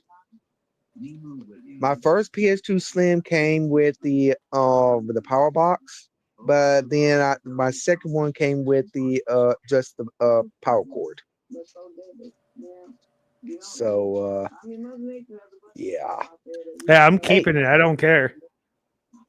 As long as it still works. I go in there And just dust off the eye so it doesn't get dusty and scratchy. Right. The next ones that we're going to be doing is I think it's been released in some other places. It's called Sparkle 2 and Sparkle Unleashed. I don't know them at all. I don't know them at all. I don't, but I they hear can- Wii was going past behind my house. What? Sirens. Just keep talking. Oh, okay. The 'Cause I next live one right is by the fire station, so the next one, there you go, is called Spartacus Legends from Kung Fu Factory. Kung Fu Panda. Wow. Oh man. But Gannon, do you know one called do you know Spartacus Legends? I was just reading about that. So that was a show on, I think it said Stars TV show, and they made a game out of it based off the TV show. Yeah, it was a Stars television series called Spartacus, and it was developed by a gaming studio called Kung Fu Factory, and Ubisoft published it. But Okay. yeah, I just came on to say And hi. it And was rated relatively. can I say something real quick? So Go ahead. it was Interrupt you. poorly rated, I just so want you to got- come say hi and join for a little bit since I said I would, but kind of forgot. And I said to Lightning that in the DM or Frank's Discord that I can't come, but I would try to join for a little bit, and I did. Mhm. But I will like at least. Are you off, guys? Off on Sunday mornings? Yeah, I'll be here Sunday morning. I'll be here Sunday morning as well. This Sunday I'm off, so I can. You want to do I one of? can do You it. want to do mine this Sunday? Have you officially started? What? Have you officially started your show yet? I'm not doing a show. Oh, it's just kind of like My tier list part. Oh, okay. Need for Speed. I was going to have him stream it for his channel. Okay. I just need to focus on one project at a time, and that's trying to get Frank stuff off to his parents, and then when I get the okay to release it to the public. Okay. Well, I can, but the thing is, though, I'm on my phone, and I don't know how to Get with me sometime this week. Message me when you're free. There isn't much week left. No, either tomorrow or Friday. I think Friday will be better. I'll bring my laptop to my friend's house where I hang out during the day before I go to work because why be home alone? And we'll help. And I would like to get some help so we could try to get this set up with YouTube and that, so I could learn how to do it through this. Okay. I'd rather try and do something like that so that way I can get try and do that tier list thing. If you want to do Need for Speed, that I mean that's fine. I'll be happy to do that for you. The thing is, though, I could try to do the Need for Speed stuff, but the last time I had to do it, we'll do a tier list with me and Patrick. We had to do with my tablet. I was able to do it on my tablet, but here's the thing, though, I can't post it on my stream, so I don't know how to do that. So we could wait and not do it this weekend. We could wait a couple of weeks till I'm done with my project. That gives me more time to play Need for Speed. Yeah. More time to play, and also but here's this though. Even though I may be the host of it, I could be the host of it, but here's the thing though, Zach. I haven't played I haven't played all of the Need for Speed games and stuff. You don't have it's to. It's just do games that you know. And then we could just like explain, because I haven't played all of them. You know what I mean? And also I did a list. Part of the tier say haven't heard, haven't played. Mm-hmm. and I put those games in there so that way if we ever get a chance to get our hands on them, we can play them, and then we go ahead and give them the ratings what they do deserve Yeah. for our opinions. But some games that like what we did, like the CD stuff, the computer ones, some of them are trash. Some of them might be good, but we just put them in trash because their things is just not right. Oh, I Remember know. again, and they look all wonky as But heck. yeah, I'm fine with all doing it. We could all get into a DM call like a week prior of doing it, Mm-hmm. and then we could just go from there. Yeah, I would probably do that. Yeah, we do that under Frank's under the Frank server there, and we'll see if we can do something on that Yep. and everything. But yeah, I think we can work something on it. Yeah, I just hit me don't up. know. And we'll just go from there. Yeah, I think so. But now, do you want to continue on with this here, or do you I'm have gonna have something to that you got to dip do? because I have something to do here. I just Of came out and course, seen everything, so of course, and and also Zach, you're more than welcome to come in at any time. With on my show, and of course, so now if you want to try and do up a stream one day and everything, or like interview thing or something other, I'll be happy to on my show or on your show. It doesn't matter. Just I'll definitely give hit me you a up. heads up, So definitely, and I hit you up on whenever we have a different thing going on. yeah, no I'll problem. let you know sometime. Hey, I'll let you know tomorrow or something. hang loose. Much love, guys. Take care, All brother. right, So take care, Zach. yeet. Uh, oh, oh, man, We're guys, getting for wild those in that here tonight. yes. Now, guys, that was Zach. He's a good friend of ours. I hope it's Zach. Uh, you called him Mark. Well, yeah, that's what So we've always called him. But yeah, his actual name is Zach. yeah. Well, I had to say though, it's good to have him on my show. Thank you for coming in. Crazy. Thank you. And so looks like guys, looks like I'm going to be looks like I might be expanding out a little bit. I might be going on to another show. So stay tuned for that time. You will find me there. So wow, that's great. So now to continue on here, we do have Spartacus Legends. We've got Spec Ops: The Line. I don't know that one. Yeah, it's a series of games called Spec Ops. Okay. From Jagger Development. And we got it called Spelunker Black. Spelunker?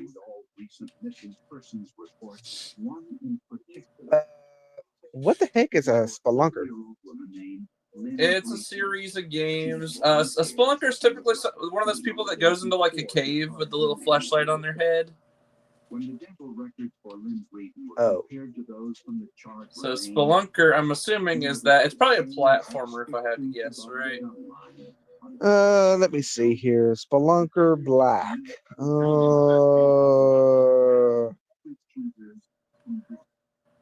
Spelunker HD.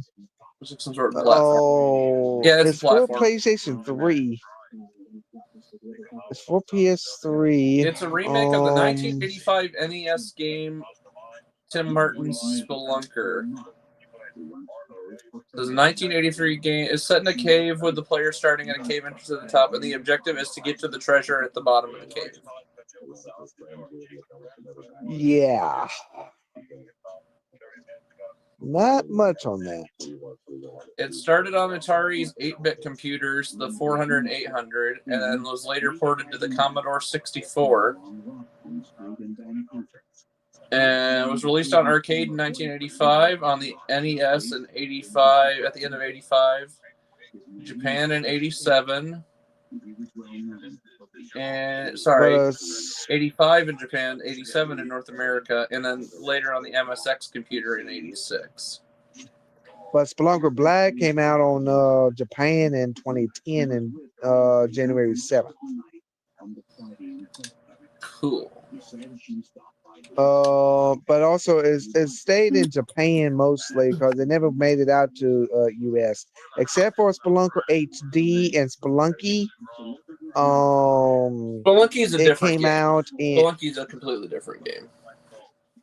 Okay, so that's okay. Then we got Spider-Man 3.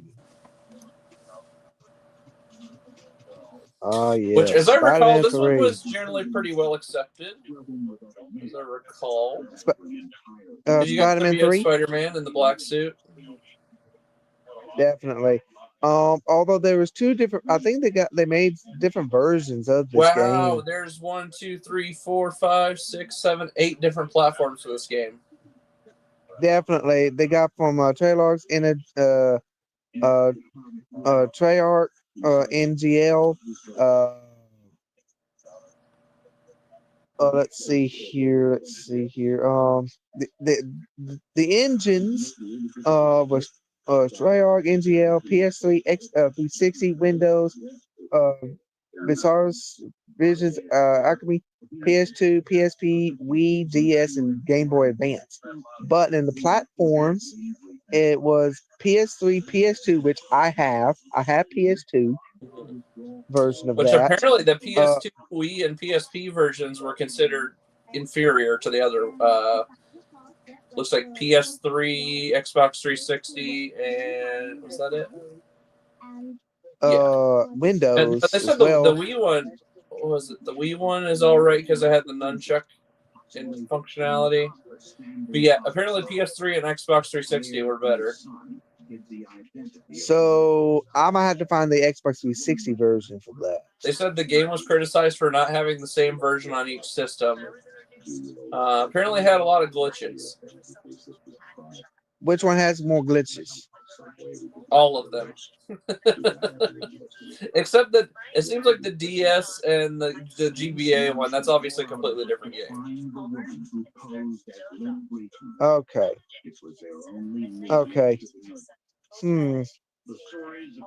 Let's see here. It's a third-person action adventure video game. Yeah. It's an open world as always. Oh, that's cool. But, so they were originally going to develop a sequel to this game called Spider-Man 4. And then I'm assuming because it was based off the movies, they canceled it when they canceled the movie, which was supposed to have Vulture in it, as I recall, originally. Since the movie got canceled, they took the assets, because apparently they did start development on the Spider-Man 4 game. They took some of the assets they built and put them into the game Prototype 2. So if you ever played the Prototype game, Prototype 2 has Spider-Man assets. So that's a little history lesson for you. There we go. And then we got another Spider-Man game called Spider-Man Edge of Time. Which I think that one's got a little bit of a... That's a Beanox game. I think that... Was this the one that got panned as like a decent game? Let's see here. Spider-Man Edge of Time is a 2011 action-adventure video game based on the Marvel Comics superhero Spider-Man, developed by Beanox. No, this wasn't the one. But it's for the PlayStation 3, Xbox 360, Wii, and Nintendo 3DS, and a Nintendo DS version was also developed by Other Ocean Interactive and features several alterations. The game was directed by Gerald Laharni and Ramiro Belanger, and is a standalone sequel to 2010 Spider-Man Shattered Dimensions. What? Oh, wow. I didn't know this. Wow, how did I not know this? Hold on. Cats on this one. Development. Blah blah blah blah blah blah blah. Music. Oh, Josh Keaton and Christopher Daniel Barnes, who voiced Ultimate Spider-Man and Spider-Man Noir, respectively, in Shattered Dimensions, returned to voice the two Spider-Men. Gameplay in Edge of Time is similar to that of its predecessor. Huh. I was trying to find this out because let me see here. Hold on. Because Neil Patrick Harris voiced him in the other game. I was trying to see if he voiced him in this game too, or if they just completely changed the voice actor. Oh, wait a second. Hold on. Oh, Spider-Man Edge of Time is a linear third-person action. They action. changed the voice actors. Yes, they have been. Because Neil Patrick Harris was on Shattered Dimensions as Spider-Man. Yes. Which is kind of cool. It blows my mind Neil Patrick Harris was actually Spider-Man. I never knew that. This is news to me. Right. Okay, hang on a second. The plot here. Okay, here's the plot here. I'll be right back. I gotta open the door. It's getting hot in here. Okay. The plot is in the year 2099, Miguel O'Hara, Spider-Man 2099, Christopher Daniel Barnes investigates Alchemax scientist Walker Sloan Val Kilmer. What? Val Kilmer? Huh. Discovering. Yeah, the Val Kilmer investigates Alchemax scientist Walker Sloan Val Kilmer. Wow. Discovering that the latter plans to travel back in time to establish Alchemax years before its original founding, which would allow him to rebuild the company in his image and dismantle its corporate rivals before they are even established. O'Hara fails to stop Sloan from entering his time gateway and is temporarily trapped between dimensions where he witnessed visions of his predecessor, Peter Parker, Spider-Man Josh Keaton, being killed by an unknown assailant.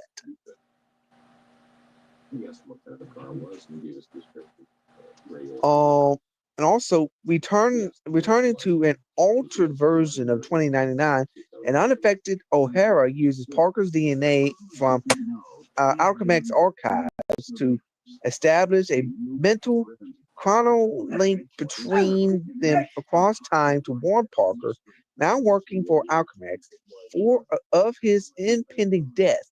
However, Parker refuses to heed it and travels to the 66th floor to stop a rampaging anti-Venom, Steve Blum, forcing O'Hara to head to his own 66th floor. Along the way, the Spider-Man discover Sloan has built another gateway in Parker's timeline, creating a quantum casualty field and linking their time periods, in turn causing actions in the past to directly alter the future.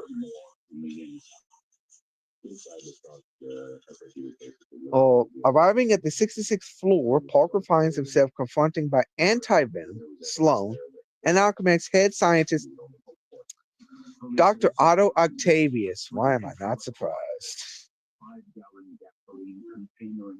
And that was voiced by Dave B. Mitchell.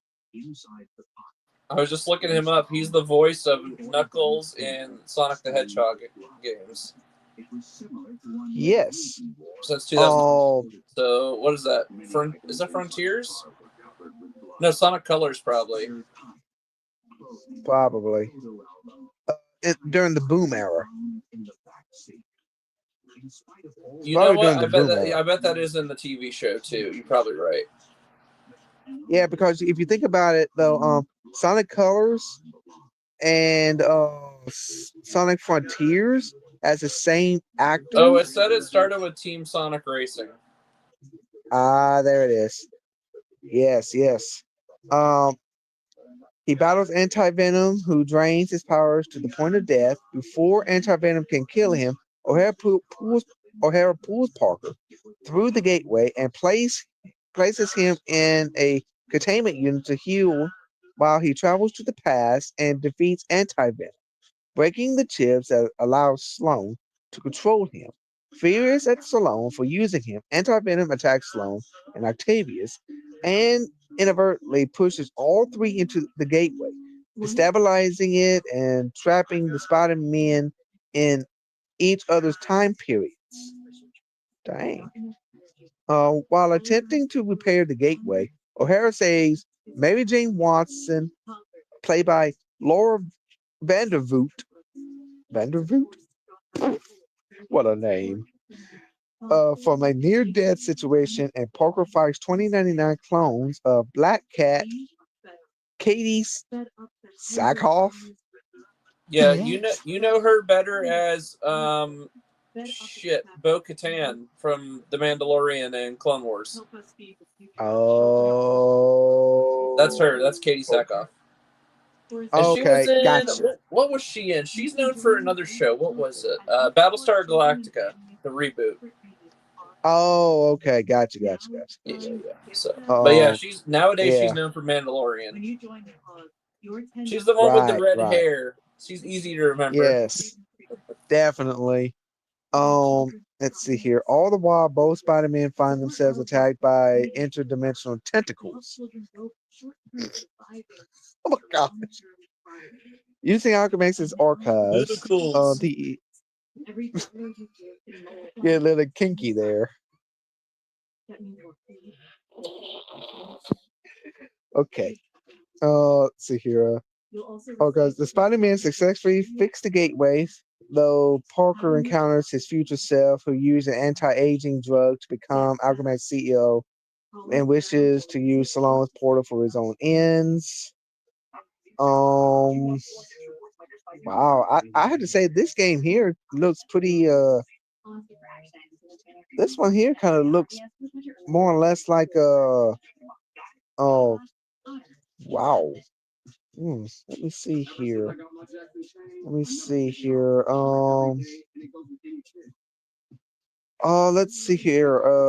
But the reception for it's got a lot of mixed reviews.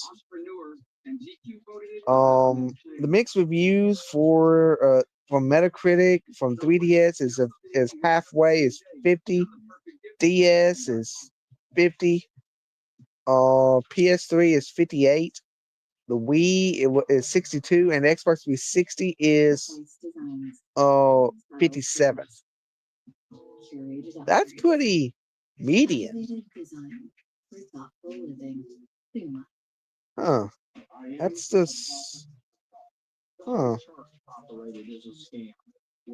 Huh. Okay.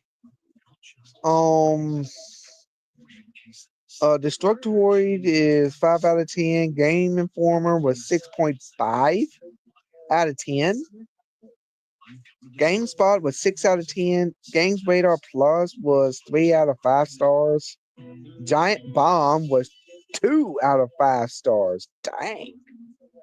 IGN gave it a 6.0 out of a 10 through the Wii and a 4.5 out of 10 for itself. Nintendo Live 3DS was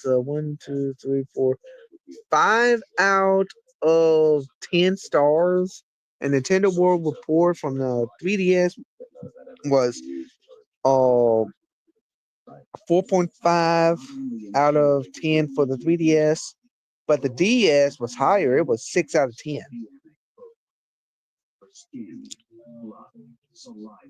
Oh, it was a major step back. The edge of time. So it was a pretty major step back. So it didn't have a good reputation. But yeah, I don't know. But another Beanox is Spider-Man Shattered Dimensions. Let's see what Shattered Dimensions is about. Here we go. Let's see here. Let's see here. Same thing. It's under. Actually, it's got. Hold on. 3DS is not on here. It's under it's on the Nintendo DS, PlayStation 3, Wii, Xbox 360, Microsoft Windows. Oh, Shattered Dimensions is, let's see here. Plot. Oh, let me look at the reputation it has. Reputation. Oh wow, Patrick, this reputation reception is a very high. It's got a good high reception. It's got a good positive views. Yep. Metacritic from the DS is 73. PS3 is 74. The Wii is 75. Xbox 360 is the highest. It's 76 out of 100, and PC is 68. Wow. Yeah. Destructoid all the way down. Gave it a 6 out of 10, 7 out of 10 from Eurogamer, 8.5 out of 10 from Game Informer. GamePro gave it a 4.5 stars out of 5. Wow. Game Revolution was a solid B. GameSpot was 7.5 out of 10. Game Traders was a 7 out of 10. Game Zone was 8 out of 10, but DS was 7.5 out of 10. IGN, from both of them, like a 8 out of 10. DS, Wii, 7.5 out of 10. Joystick was 3.5 stars out of 5. Mhm. Nintendo Power was, the Wii was 8 out of 10. Yeah. DS was 7 out of 10. This one was rated pretty well. Yes, official Xbox Magazine US, 7.5 out of 10. PC Gamer US was 50%, which is halfway. The AV Club was a B plus, and the Escapist is 3 out of 5 stars. Shattered Dimensions is one of his best yet, offering 4 unique worlds, classic Spidey action, and an engaging story that puts it near the top of the franchise, both in terms of quality and impact.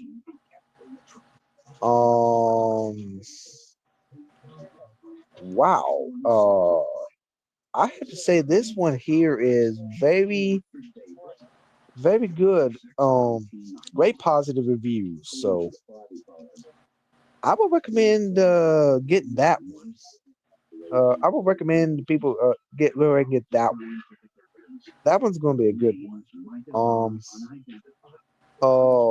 Next is Spider-Man Web of Shadows. Let me see here. Web of Shadows. This one has Wolverine and Venom in it. Let's see here.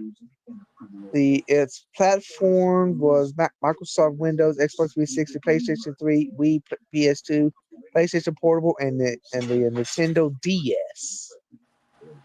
Let's see here. It's an open world outer area of Manhattan. Okay. Single player.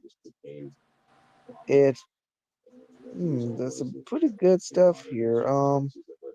PlayStation 2 and PlayStation Portable versions were released as Spider-Man Rebel Shadows Amazing Allies Edition, and are drastically different from the console and PC version. The versions do not feature an open world and are instead 2.5D side-scrolling brawlers. But and also the 2.5D on the Nintendo DS. Let's see here. We will be getting a black suited Spider-Man on this one, I think. Later on, I think. Let's see. Oh, what the heck? Oh yeah, okay. The cat just knocked a empty bowl off the now she's sitting on my Meow. meow, yeah. Oh Lord. Where is the Let's see. Hang on. Come here. Oh, by the way, I just saw some breaking news for you. Good news for you, buddy. What's up? Snowplow drivers from Indiana have arrived to New Orleans to assist with plowing snow. You're welcome. Hey, that's down south. But still, they're down in your state helping plow snow now, so that's good. Yeah. Yeah. Let me see Okay. how Come many here, you little rascal. Yeah, they sent 14 trucks down. Come here, you little rascal, you. Oh. Oh, it was the freelance guys. It wasn't from the state. It was a bunch of just drivers who just wanted to make some extra cash. So they decided to head down to New Orleans to help you guys clear roads. There she is. Oh my goodness. Here she is. Yeah. Meow. Let me see if I can do my cat call. Hang on. Let me you still on headset, so that's what it's not on. Yeah, I used to do that with my neighbor's cat when she would be down the house, and every time I do that, she goes, "Whoop." Yeah. Uh-huh. Oh my God, there was literally a man with a flamethrower trying to clear ice in his neighborhood. That's crazy. Oh Lord.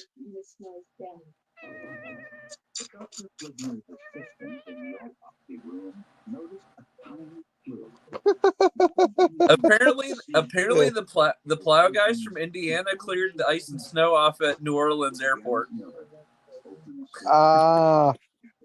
They went, we got to get the planes flying. Right. And then it looks like they plowed the Causeway Bridge today too.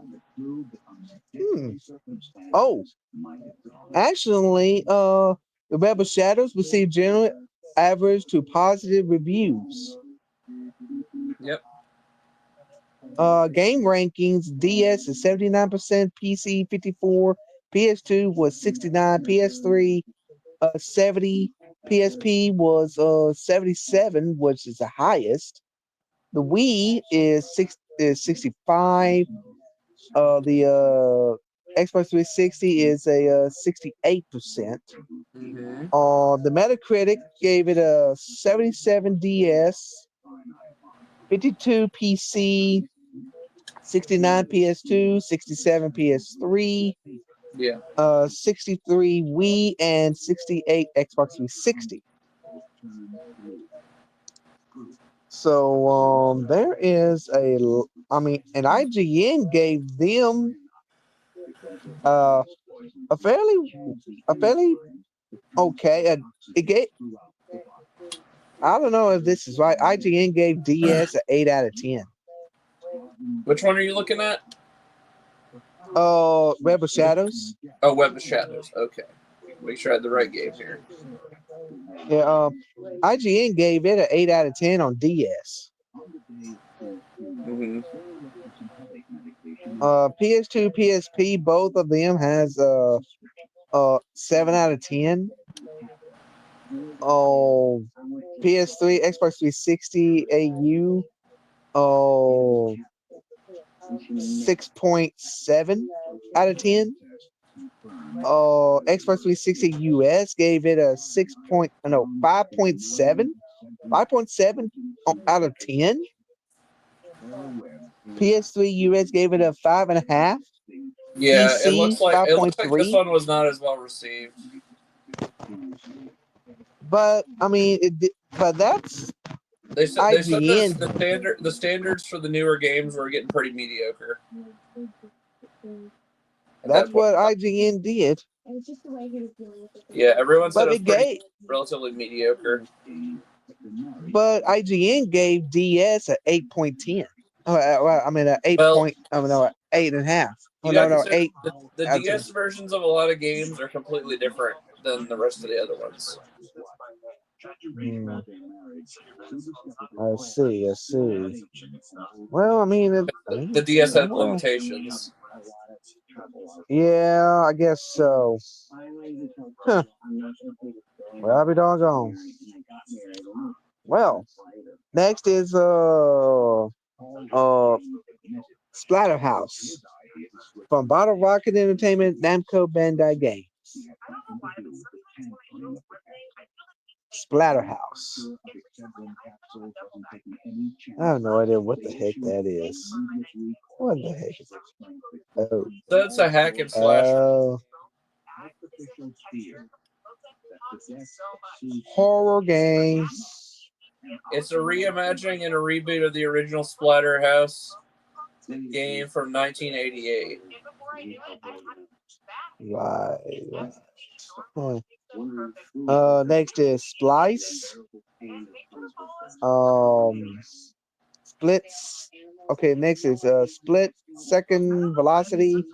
Yeah. Split I actually Second want from to pick this game up because it's actually done by Disney for publishing.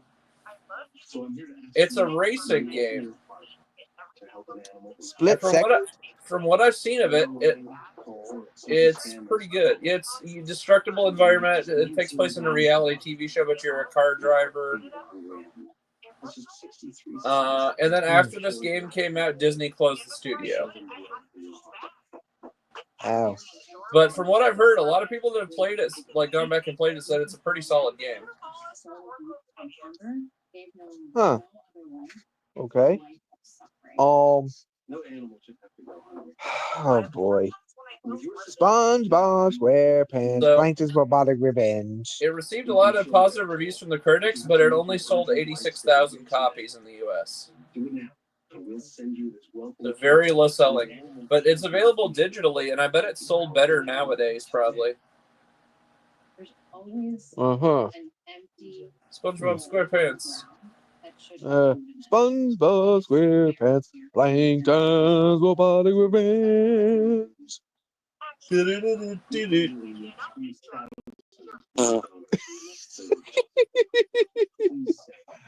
Made by Behavior Interactive. Oh my lord. I've got some bad behavior. Yeah, made by Behavior Interactive. Oh lord. Next is Sports Champions. Sports Champions 2. Yeah, I was just looking at these were done to utilize the PlayStation Move controllers, these two games. Yes. Yeah. There's that for those that like those. Spunland. Never heard of that. That was more or less a European game. The SSX Electronic Arts. I played SSX. I've played this one. It's a reboot of the SSX games. It's overall a really good game. It's a snowboarding game. It's fun. Yep, I see it. I had a lot of fun. It's on PS3 and Xbox 360. It was a lot of fun. I need to go back and play some more. Yeah, and also analog via buttons or analog sticks. Although an option for classic controls from earlier entries in the series is available throughout the game. Players navigate various snowy levels and perform tricks. Players receive a speed boost for successfully performing tricks by filling up the boost meter. Completely players enter tricky mode, which makes a return from SSX tricky. During this mode, players have unlimited boosts and tricks will now become wilder uber tricks. If players perform enough uber tricks well as in tricky mode, they will enter super tricky mode, allowing for wilder uber tricks called super uber tricks, while as well as having prolonged unlimited boosts, which can last longer if the player continues to perform tricks. As players perform tricks, they build up a combo bonus which goes through a multiplier once cashed in, but will be lost if the player bails. If player makes a mistake, they can rewind time to go back on track. Although this will cost trick points and cause lost time.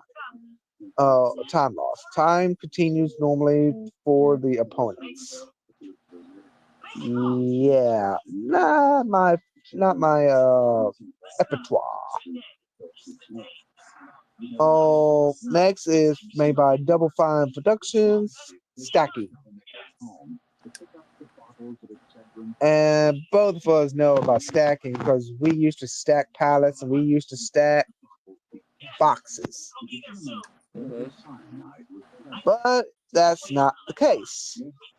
This is about those dolls, those little look like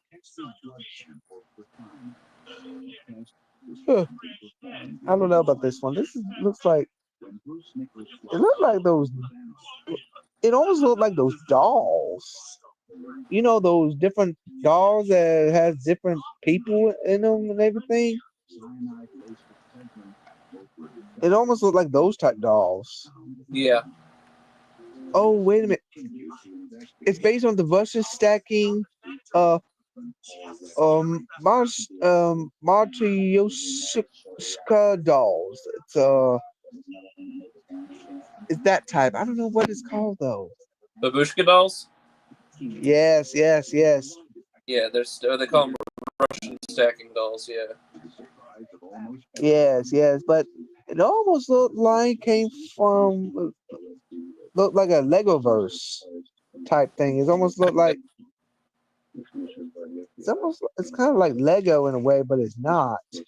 I saw this game was done by Double Fine, and Double Fine's done a lot of really good games over the years. Yeah. They've done psychedelic Right. games. They're known for that other game with Jack Black, Brutal Legend. Gotcha. Next is from the Tri-Ace, Star Ocean, The Last Hope International, Star Ocean Integrity and Faithlessness, and Star Ocean The Second Story. Never got into these games, but they're like JRPGs, but not necessarily JRPGs. Right. Next is from Incinerator Studios and Star Raiders. Never heard of that one. And then we got Star Trek. Which I just looked Well, that game up. Apparently, that game is really bad. Oh, Star Trek? Yeah. Apparently, it was like really not well developed and rushed to publishing, and the people that played it said it's pretty much shit. Because they were trying to rush it out before the second movie hit theaters. Right. Star Trek DAC. Derived from the 3 game modes of play: Deathmatch, Assault, and Conquest. I never even heard of this game, so that one's probably equally as bad.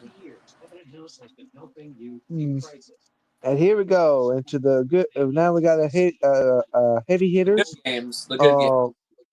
Yes, Star Wars, The Clone Wars, Republic Heroes, made by Chrome Studios. Yep. This is definitely based on the TV series, based on it, but I had the Xbox 360 version of this game, and also Never actually played this one. I have played this, and this here is a very good game. On my end, in my opinion, it is so good. It's 2 players. You can do single player or multiplayer. Yeah, I had the Xbox 360 version of this here, but it's also for the PlayStation 3. That you do for the Wii and PlayStation 2 and PlayStation Portable and the Nintendo DS. And also Windows. Let's see here. Oh my. It has negative reviews. Yeah, I heard this one wasn't as well received. What was it for? I'm trying to remember why. Let me see here. Fixed camera view, repetitive gameplay, and dull story were Oh, they among said the the most visuals didn't look criticized. that great. Huh? They said the visuals of the game didn't look that great. And then No. repetitive gameplay, dull story, fixed camera view. Yeah. Actually, oh, let's see here. I see. One of the guys that did a review said you're better off playing a Lego Star Wars game. Yes. Roper recommends playing a Lego Star Wars game instead. GameSpot awarded it a more negative score of 3.5 out of 10, saying even the most diehard Star Wars fan will have a hard time stomaching this disappointing effort, and calling it one spectacularly frustrating platformer.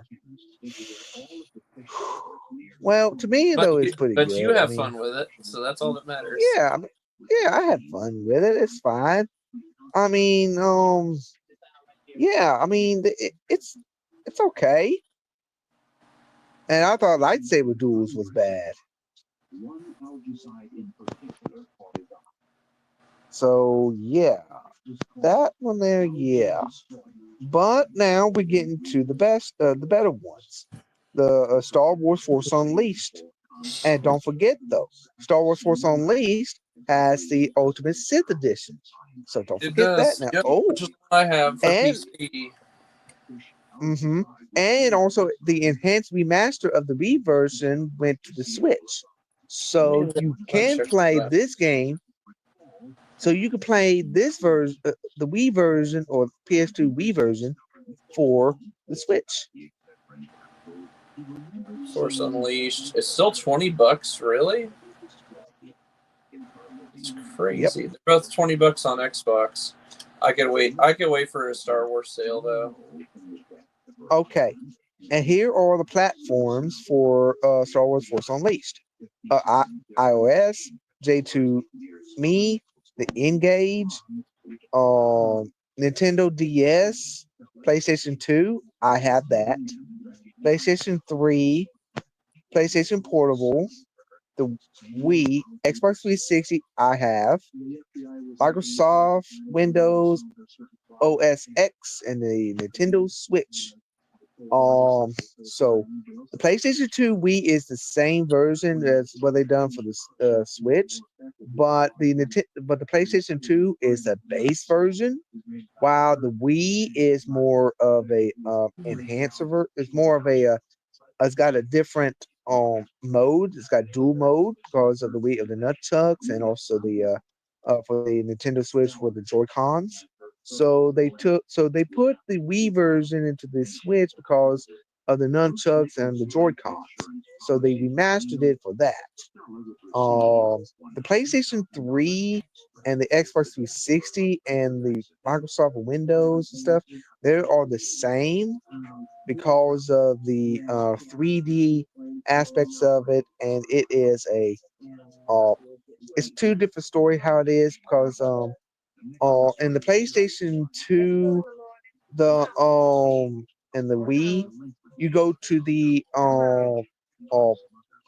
shoot for the Jedi Temple 3 times. But on the PS3, and the Xbox 360 version, you don't. You never went to it except that you have to get the DLC content or the Ultimate Sith Edition is where you get the you can get the Ultimate Sith Edition with the extra disc is where you could do the 3 game map modes, and that would be the Jedi Temple mode, the Jedi Temple level, the Tatooine level, and the Hoth level when Star Killer becomes the Sith Stalker.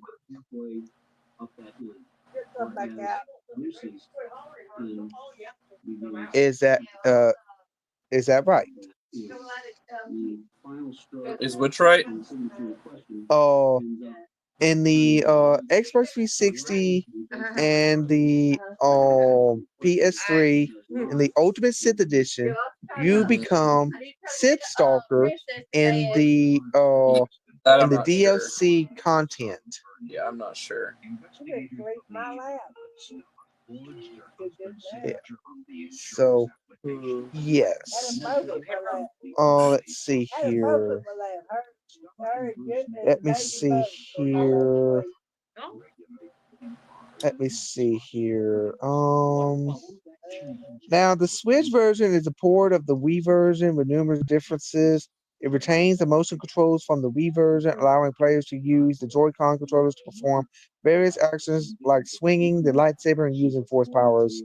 While the graphical improvements are minor, its benefit from a stable 60 FPS performance, which is an improvement over some older versions that had frame rate issues. This version includes the Jedi Temple missions, which were originally DLC on other platforms. However, some iconic movements from the Xbox 360 and PS3 versions, like bringing down a Star Destroyer with the Force, are simplified or presented as cutscenes. It includes a local multiplayer mode, which was also a feature in the Wii version. Players can customize their lightsaber with different colors, hilts, and combat crystals, though some specified features from other versions, like the unstable kyber crystal, are not present. Overall, the Switch version offers a unique experience with its motion controls and stable performance, but it may lack some of the more detailed content found in the Xbox 360 and PS3 versions. So yeah. Yes, definitely. Now, but here's this though. Like I said though, there are two versions of the whole story plot. One is where when you play as Darth Vader, you in the PS2 Wii version or the Switch, it's a nighttime mission. It's during the night. But in the PS3 Windows and of course the Xbox 360, it's during the day. It's daytime. But during the when you play a Star Killer, it was daytime during the PS2 Wii version on Switch, and it's nighttime during Star Killer time on Kashyyyk. It was nighttime with Star Killer on Kashyyyk on the Xbox 360, PS3, and Windows version. So it's very different. Same storyline, but different levels throughout because they gave more. That's what it is. They gave more in-depth level part. They did more levels with Kashyyyk. They did Bespin instead of Nar Shaddaa.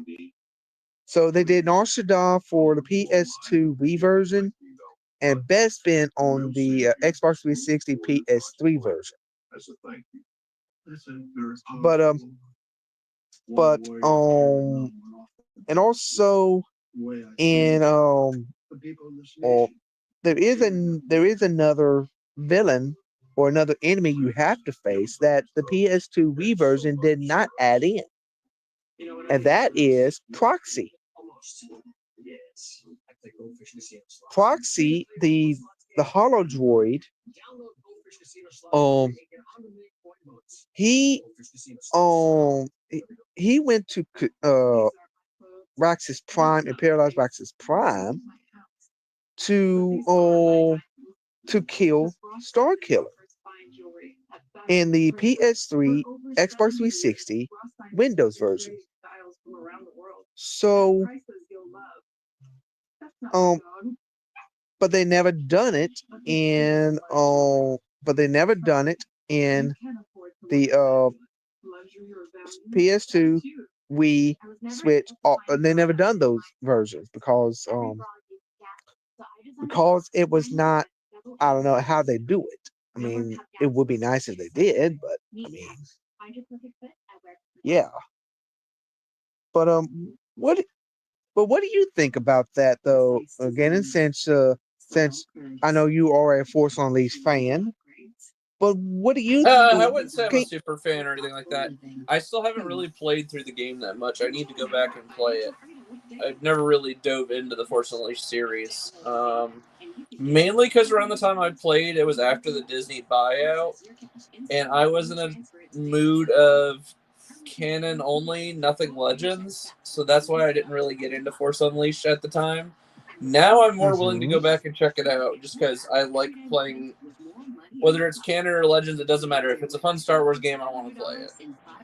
But that's where my mindset was at the time when I started playing Force Unleashed. I started to play it, and I was just like, this isn't canon. I feel like I'm wasting my time. Because at the time, you got to understand, I was reading canon books, playing canon video games, I was reading canon comics, and I still had to do a Star Wars podcast on top of that. So, covering canon news and leaks and breaks. So, yeah, my brain was all like Disney canon at the time. So, for me to play Force Unleashed, I feel like I feel like I'm wasting my time right now. Which is the exact opposite of what I should have been thinking, which is, this is a Star Wars game. You're supposed to be having fun, you idiot. Yes. But like here's the thing, though, KOTOR's Legends too. Of course, it is Legend. So, KOTOR is definitely the best, and there it is, folks. Let me zoom. Never mind. Yeah, we can do that. We can do that. Okay, let me zoom it in here. KOTOR. Oh, yes, KOTOR with the Revan mask. With the Switch. Yes, for the Switch. And of course, and also you will, and also for those that want to try to get KOTOR for the Switch, you can purchase digitally it is online. the best. It's the cheapest. Digitally unless you got a lot of extra cash laying around to buy a limited run version, which I saw how much those are going for now, and I'm like, and I thought I paid a lot. Yes, some of those people that bought them, they turn around, they're trying to flip them for resales. What they're trying to do. Yeah, but now if you want to get both of them, get both as a pack, it is cheaper to get both of them as a pack. It is 30 bones right now as of on the store. It's 15 and 15 each. Yes, so it's $30 each for both packs. So be sure to get them if you want them digitally. But if you want to get the hard copy of KOTOR, here's this: if you want the original version of KOTOR, my best for you is get the Xbox, the very first Xbox. Now, for those that has the Xbox 360, or even get if you have a PC, just get a Steam copy. That's equally as good too. Of course, that's equally as good. Also, if you I think it probably plays best on PC in terms of controls. Yes, terms of controls. Yes, because it's turn-based, which works better on PC. Mm-hmm. Now, for those that won't, but here's the thing, though.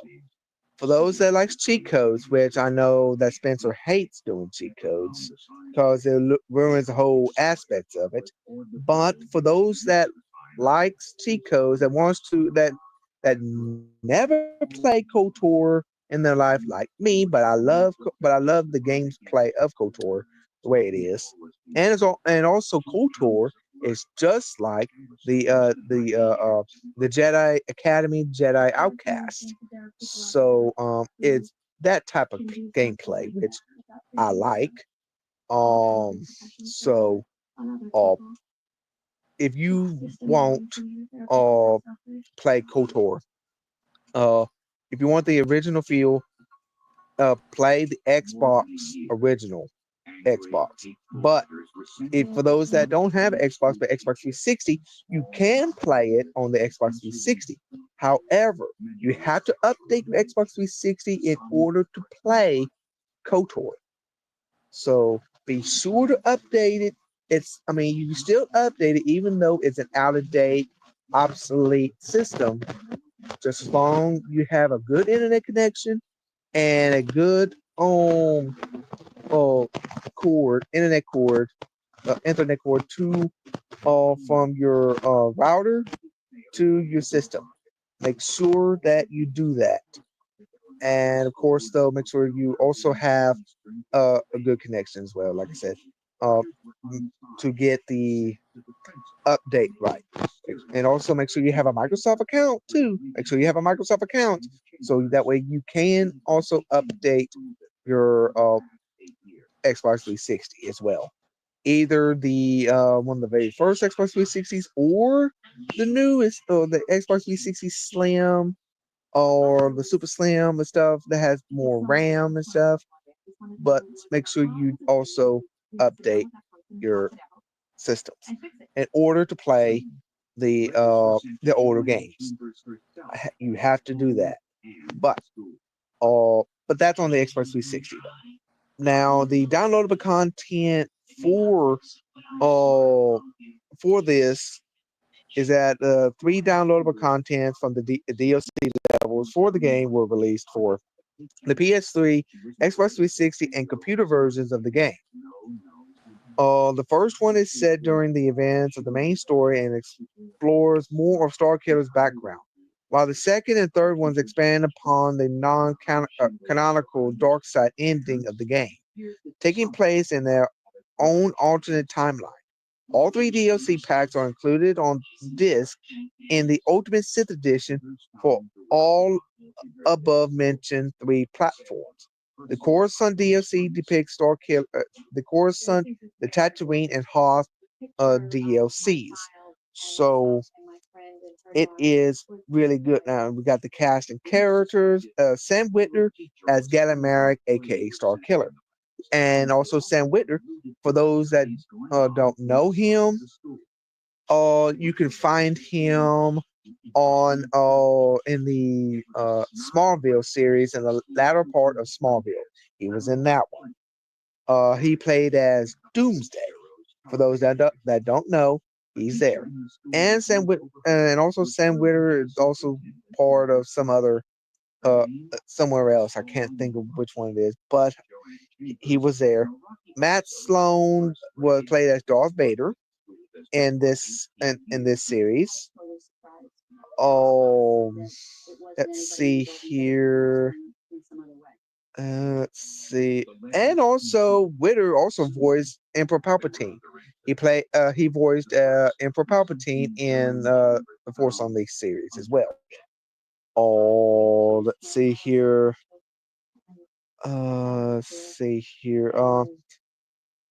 Natalie Cox as Juno Eclipse. And let's see here. The name Juno Eclipse was originally proposed as a name for the character, eventually called Asajj Ventress. Okay. Now, Cully Fredrickson voiced General Rom Kota.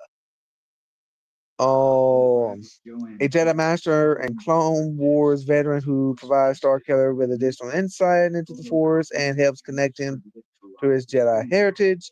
Developers realized early that Starkiller would require insight into the Force from someone other than Darth Vader, after rejecting the idea from this coming from the spirit of Qui-Gon Jinn or some version of Darth Plagueis. They decided to fill this role with one of Starkiller's Jedi opponents. The character was conceived as a tough as nails contrast to the more traditional image of a Jedi represented by Jinn and Obi-Wan Kenobi. Senior concept artist Amy Beth Christensen drew upon samurai influence for Koda's appearance. Nice. And Adrian Wilkinson as Maris Brood, a Zabrak survivor of the Jedi Purge and Shakti's apprentice. She is a Zabrak survivor. She's a Zabrak, same species as Darth Maul. She is the same species as Darth Maul. For those that don't know Maris Brood, if you look at her and look at Darth Maul, they are the same species. They are Zabrak. There is female Zabraks. Even though this is more of a Legends universal type thing, there are female Zabraks. Because you got you're muted. I couldn't not hear you. Oh, sorry. I was gonna say they're not all Night Sisters. No, they're not all Night Sisters. See, you got the Zabrak species of Dathomir, and you got the Night Sisters of Dathomir. The Night Sisters, that's where Asajj Ventress is from. Asajj Ventress, Darth Maul, and Savage are all from Dathomir. So, with that being said, but Maris Brood is also from Dathomir. But she might be somewhere, might be from another planet, but could be the same. I don't know. But you know what? Let's look into Maris Brood just for a moment, just to get a little thing here. Let me see here. Jedi in Star Wars and the Force Unleashed, who later turned to the dark side. Starkiller spared her life on Felucia. Let me see here.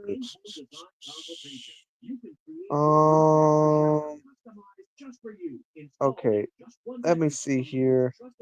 That does not give me anything. But Maris Brood, they need more on Maris Brood because either she's from Dathomir or she's from another system. I don't know. So ain't no telling. Ain't no telling. Let's see here. Let's see here. David W. Collins played as Proxy. And Jimmy Smith as Bail Organa.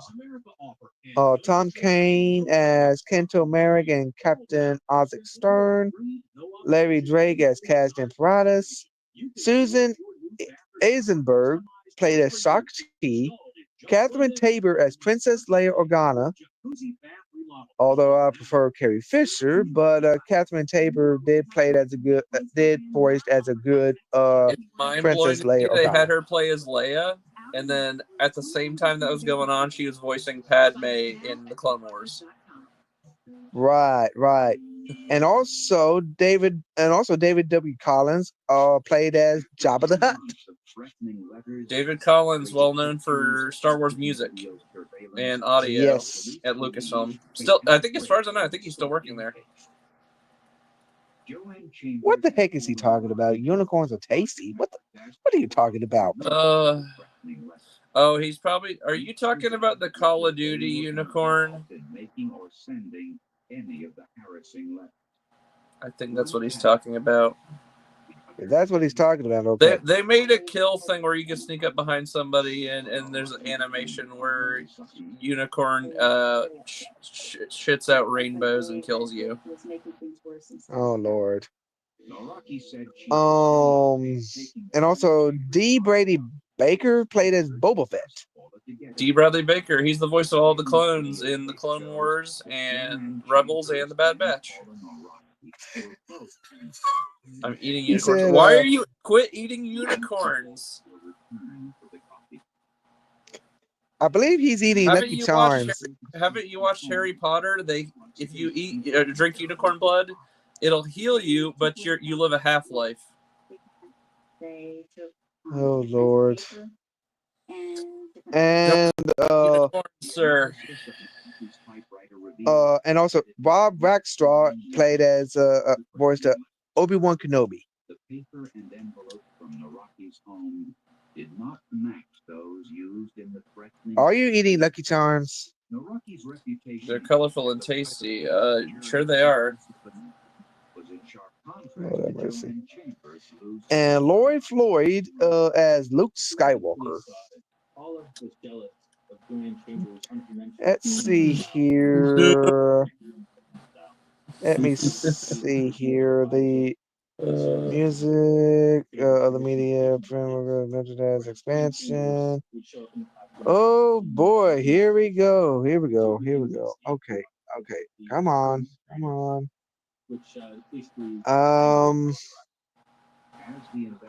With the okay, come on now. Give me a good reception here. The reception is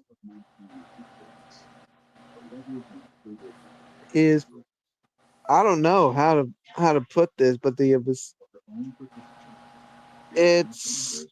oh come on. I can't get the whole reception thing. I can't get the full reception score views because there was so many. It was so many of them. For which one? The first one? Yes, the very first one. Let me see here. Hold on a second.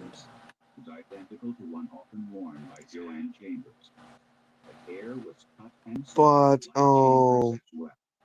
I said to my husband, like I wanted him to remember me saying. But Nintendo Power praised the story and number of lightsaber combos, but criticized the game's easiness and hack and slash gameplay.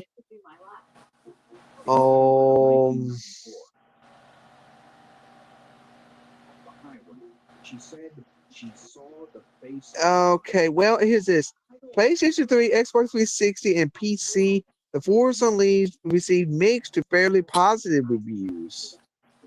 Mm-hmm. For that. And it's already sold more than 7 or 8 million copies, and probably way more since then, since 2010. Well, is this though? In 2000, let's see here. 1.738 million unit sales of The Force Unleashed across all platforms made it the third best-selling game globally in the third quarter of 2008. As of July 2009, it had sold 6 million copies. The Force Unleashed was both the fastest-selling Star Wars game and LucasArts' fast-selling game. The Force Unleashed won a Writers Guild of America Award for Best Video Game Writing. During the 12th Annual Interactive Achievement Awards, the Academy of Interactive Arts and Science awarded The Force Unleashed with Outstanding Achievement and Adaptive Story. Oh, but the PS3, Xbox 360, and PC received mixed to fairly positive reviews. Electronic Gaming Monthly said the game is ambitious yet dissatisfying. However, GameSpot said the game gets more right than it does wrong. GameSpot said the PC port of the game retained all of the game's strengths and weaknesses, but that the port failed to take advantage of the PC platform. Which I'm sure people have modded it, and it's probably better now. If it's on PC, there's a performance mod of some kind, I'm sure. Or graphics boost or something. Yeah, it's freaking PC in the modern era. I'm sure somebody's fixed the problems with the game. Yeah, the you PS2 probably just download score, a patch and it's done. Oh, well, yeah. But the PC score, it was 65 out of 100, but the PS2 was 69% with a 68 out of 100. The PS3 was 72, PSP 69, Wii 74, and Xbox 360 was 73% with 73 out of 100. But I mean, there is a but there is a lot on this here, but so many scores and everything, but I can't do it all like that. But although we all know that Force Unleashed is a real good game to get, um, but I let the viewers and I let you the people decide on I let the people decide what version of the game do you want to get? Do you want the base version, which is the PS2 version, the Windows, the PS3, the Wii, the Xbox 360, or do you want the PS3? And also, do you want to get the newest one, the Switch version, which is more high def than the other version? But don't forget though, the Switch version has that Xbox 360 PS3 visual look with the base version of PS2 Wii type feel. So you will Just be know getting. it's not like the Wii version with the waggle controls. No, it's not. It's very, very good. You can now, for those that has the Switch Lite, you can do it. You just can't do the you can't do the dual mode or lightsaber dual mode for the Switch Lite, but you can do for the main Switch and the Switch OLED. So, but Which try. now confirmed for the Switch 2. Backwards compatibility. That's We just right. talked about that So last episode about how all the Switch game, or a majority of your Switch games will work on Switch 2. So that'll be one you can add to the list. definitely. I'm And of interested course, to see how stuff like that plays on Switch 2. If it's just going to be like a 1-to-1, which, thinking about it in handheld mode, you're already getting a bigger screen. So there you go. Right. Now the next. I think this is a 6 or 6.5 inch screen on the standard Switch, and then the new one's going to be that's diagonally. The new Switch is going to have like an 8-inch screen. Right. The next one we got here is the sequel to it is Star Wars: The Force Unleashed 2. Which I've heard some people like this game better. Platforms is iOS, Microsoft Windows, Nintendo DS, which I do have that one, but it is not much of a good one for me. Now, which one did you prefer between the two games? Between the that one and this one, for the longest time I had the PS2 of the Star Wars Force Unleashed, and then I got the Xbox 360 version of that one, which is a total mind blown. I would say that even though I don't have the Jedi Temple levels for on that, although I kind of like but I kind of like the first one a little bit due to the fact that there is more to it, the expanding levels of it. Plus also you can go up against Proxy, and also you could grab out of the Force and bring down the Star Destroyer from over Imperialized Maxis Prime. That one there. Now the Star Wars Force Unleashed 2, however, is a bit different. I like the mind tricks and stuff, but that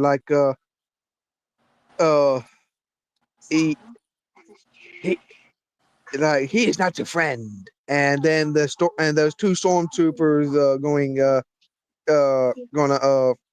trying to kill each other. Okay. And of course, so and also like said jump, and then like I would say, get out of my sight. And then the stormtrooper went suicide and jumped off the ledge. That is a good one. I love that though. But there's but the DS version is it's not the best one for me. Okay. I don't like the DS version of it. It's just too bleh. But I had the Xbox 360 version of that, and it is cool. Yeah. But what would you say about it though? I've never actually touched this one, so I don't really have an opinion of this. I've watched a few clips and videos of some of the fights and things that happen from Force Unleashed 2 that are wild, especially near the end game. Holy crap, the stuff that happens in the end game for Force Unleashed 2 is like, it's like, what? I'm not going to spoil it for anybody who still wants to play these if you're a big Star Wars gamer, because some of the stuff in there is so cool, I don't want to spoil it. It's so cool. Right, and also with this one here, it has one DLC content. Mm-hmm. As one DLC content, and I'm going to get right into that. Here we go.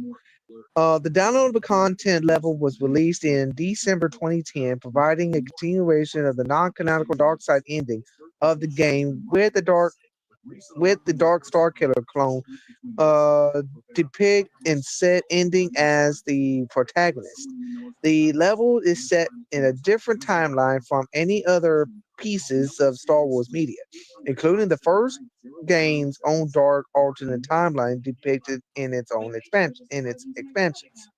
The level takes place during the alternate depiction of Return of the Jedi, primarily the Battle of Endor, where the remnants of the Rebel Alliance led a desperate attack on the Empire's new battle station, the Death Star 2.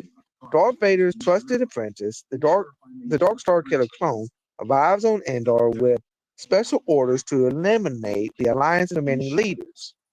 Slaughtering numerous Ewoks and Rebel soldiers in his path, he arrives at the shield generator protecting the Death Star, where he kills Han Solo and Chewbacca. The Dark Apprentice then confronts Princess Leia Organa, who has been training as a Jedi after her brother Luke Skywalker's death on Hoth, to fulfill his failed destiny in restoring balance to the Force. Allowing a fierce duel, the Dark Apprentice slays Leia. Aboard the Death Star, the Emperor declares the Rebel Alliance defeated, then subdues Vader with Force lightning while chastising him for resurrecting his failed apprentice as a clone, claiming he knew of Vader's plans to overthrow him, using the clone from their inception. Deeming the clone too powerful to be kept alive, the Emperor orders his forces to kill him. As the Dark Apprentice meditates near Leia's corpse, he sends his Star Destroyers nearby. Was it possible that the alleged victim wrote the threatening letters? I never played this downloadable content. The defense uncovered some information which pointed due to the fact that I cannot get this on my Xbox 360, and it is the only way to play this game is by you have to do the streaming thing with the PlayStation Network. You have to be a PlayStation Plus member. And also you have to subscribe to to it and pay blah blah blah. And of course, so you have, in order for you to play this game, in order to play this here, you have to play the game. Not only that, get the downloadable content for you to play it. Mm-hmm. That kind of sucks in a way. Yeah. But I mean, that's all right. Let's see here. Let me see here. Let's see here. Here we go. Oh my gosh. Force Unleashed 2 performed under expectations. It went Makes under. sense because they never made a third game. In the United States, it sold 500,000 copies within its first 2 weeks, thereby becoming the 5th best-selling video game of October 2010. The Force Unleashed 2 was the 5th highest-selling game of the week in the United Kingdom, denoting sales of 56,064 copies. In Sweden, The Force Unleashed 2 was the 3rd best-selling game overall of the week. The PlayStation 3 version of the game topped its respective charts, while the Xbox 360 version 12 behind Fable 3 as the 2nd best-selling Xbox 360 game of the week. Yeah. Oh, let's see here. IGN gave PS3 a 6.5 out of 10, the Wii 7.5, and the Xbox 360 a 6.5 out of 10. Oh, but So, meh game. yeah, commentators were divided on The Force Unleashed 2. The Observer Collins, Toby Moses, avouched that the game failed to live up the expectations established by its predecessor. Yeah. Let's see here. Alexander Selinsky, joystick, did it as a desperate cash grab, which had no intentions of aspiring to be a major part of lore or to be nearly as epic. As the Force Unleashed. In quote, it simply cobbles together glorified fan fiction of what amounts to an unexceptionable subplot as it abruptly ends in the second act screaming, "Sequel goes here!" remarked Zelensky. She said the prosecutor left her alone with the evidence and the stakes fell off onto the envelope. She said had to talk to the girlfriend. Yeah, she said she's getting ready to go jump in the shower. Oh, okay. Say hi. Hi. Hey, how you doing today? I'm getting ready to wrap up soon, anyways. Okay. Let's see here. But I mean, this one here was not a very good one. So, it sounds to me more like the first game was so good, everyone was underwhelmed at how little the second game didn't improve upon that. And basically, they said it felt like the same game as the first one. And my guess is they put so much hype in the first game, everyone was bummed by how little more hype there was in the second game. yeah, so it's not That's what the happens best when you one. start a game and the first game in the series is so good. Because then you got to top that with your Right. second game. Good luck. Yeah, and then next one is Star Wars Pinball for the PS3. Love it. I'm actually Don't a fan. have it, not anymore. And if you actually I'm if you have a VR headset, they made a VR version where you can go into a virtual game room and you can pick whichever table you want and you can stand over the virtual table and play with the controls like you're looking down at a real pinball table. It's kind of cool. Oh well. Because I saw a demo then, somebody did. They went after- into the virtual game room and they played a special table they made for the VR version that was The Mandalorian. Huh. Okay. Next is Star Drone. Never heard of that one before. I've never seen anything like this. Do you know this one, Star Drone? Nope, not familiar with it. How about Starhawk? I was reading up on that earlier, and how it's a spiritual successor to another game that came out in 2007 called Warhawk, which was kind of like a flight game, whereas this one, instead of being in the air, this one takes place in space. Okay, But so some people thought Warhawk was so good they needed to make a spiritual successor. right, so and But it's made by they're not actually in the same universe. They're two separate stories. Okay, and it's made by Lightbox Interactive. Which I think did Let me see if Lightbox made Warhawk. Did they? No. It's a different studio.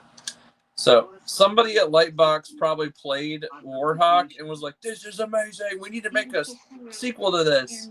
Either that, or somebody on the team at Warhawk moved to the team at Lightbox and decided, "Hey, let's make another game kind of like that." And made a Starhawk. Yep, and apparently both games were considered all right. Cool. Oh, then we got Starlight, Inception. Wow, Escape at the time, Hatch someone said it Entertainment. had the best multiplayer on PlayStation 3 for Starhawk. Oh, okay. So that's Take a pretty look at this huge. here. Apparently, the criticism was more aimed at the storyline, not the multiplayer. The story was kind of meh, but everyone said the multiplayer was really good. It's So it's kind of like what I call the Call of Duty effect, where some people play the story and everybody else is just there for the multiplayer. Oh, it's kind of like GTA a little bit too, but GTA at least is more balanced. So like, the story's good and the multiplayer's good. Right. Let me see the reception. The game currently holds a 77 score on Metacritic, indicating generally favorable reviews. IGN award the game a 9.0 out of 10. Which that's huge for IGN. But then again, IGN gives 9.0s out to shit games nowadays too. So I don't trust their scale anymore either. But while Game Informer gave it a 7.5, a 7.50. Pretty fair. Yeah, praises included the multiplayer component of the game, which was regarded by some reviewers as the best multiplayer on the PS3. Criticism were leveled at the game's weak story and uninteresting characters. Yeah. IGN sucks. They're good on other things, but now their biggest problem, they're losing people right now. They just laid a bunch of more people off. Just like, I think, in the last few weeks. Because I saw they laid off a ton of people. So IGN's about to, they're one of the last brands that was hanging on. They're about to, they're either going to get bought out or they're going to end. I think they're going bankrupt. Because one of the guys, he has been there forever. I used to watch his stuff because I like his content and his takes on things. He just left the company. He's gone. He's starting his own content on YouTube and Patreon now. His own brand new brand, just him and his buddies. And I was like, well, shoot, I have to keep an eye on this because that could turn into something kind of cool. And also, it's going to put a bunch of a controversy on that here because since he was from IGN, but don't you know that I don't think he likes what IGN is doing though. He's giving IGN is giving these here shitty games that don't mean jack high praises and some of the cooler games, the one that is way better, they give him the standard IGN 7 out of 10. Like I saw one. What was it this past year? Oh, it was. I know what it was. Black Myth Wukong, which was one of the highest graded games from the player side. Players adore that game. They said that game should always be a 9 out of 10. For most people would consider that a 9 out of 10 game. IGN gave them like a 7 out of. It was like a 7 or 8 out of 10. And then they gave the game that with the little Pokemons with the girl in the dress and different dresses she can change into, Infinity Nikki. They gave Infinity Nikki a 9 out of 10 above Black Myth Wukong. It was like, I could have imagined. I'm sure Infinity Nikki's a good game, but come on, a 9 out of 10? What? Felt like he wants to be my Calling you out, Bunch of IGN. Calling you out. Bunch of perverts over at IGN. There's some Yeah. interesting people over there that I like, and then there's some other people over there. I'm just like, I don't care about y'all. You just whatever. Yeah. And then next is Start the Party. Never heard of it. Let's see here. Hold on. Start the Party. Never heard of it. Oh, but it is Supermassive. Supermassive made the Until Dawn stuff. And let's see what else they do. Oh, that new game, The Casting of Frank Stone. Yeah, that was a big game last year. That's from the Dead by Daylight franchise. I don't know about this thing, Start the Party thing. It's and then they did another one called Start the Party, Save the World. Oh, it looks like a DLC. It has mixed or average reviews. 6 out of 10 by IGN. This struck me just because it was too fast, and the other hand, it's something that I wanted. The next day, he had their. So I was saying that. And the sequel to it is Start the Party, Save the World. Reception to that, IGN never done it. It also received a mixed or average reviews, but IGN did not even do the sequel. All right, I think that's where I'm going to stop for tonight. Okay. All right. All right. The next ones we will be doing is Star Wars and the Stealths and Stains. And let's see here. And also we're going to get right into the next time. We will get right into coming up. I see what's coming up. I like this.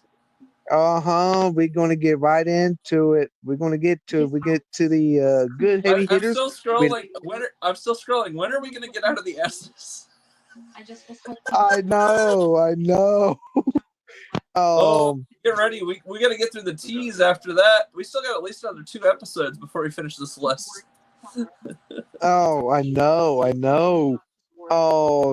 the T's I'm still scrolling. Bro, we got like at least 3 or 4 or 5 more episodes till we're out of PS3, dude. Oh my gosh.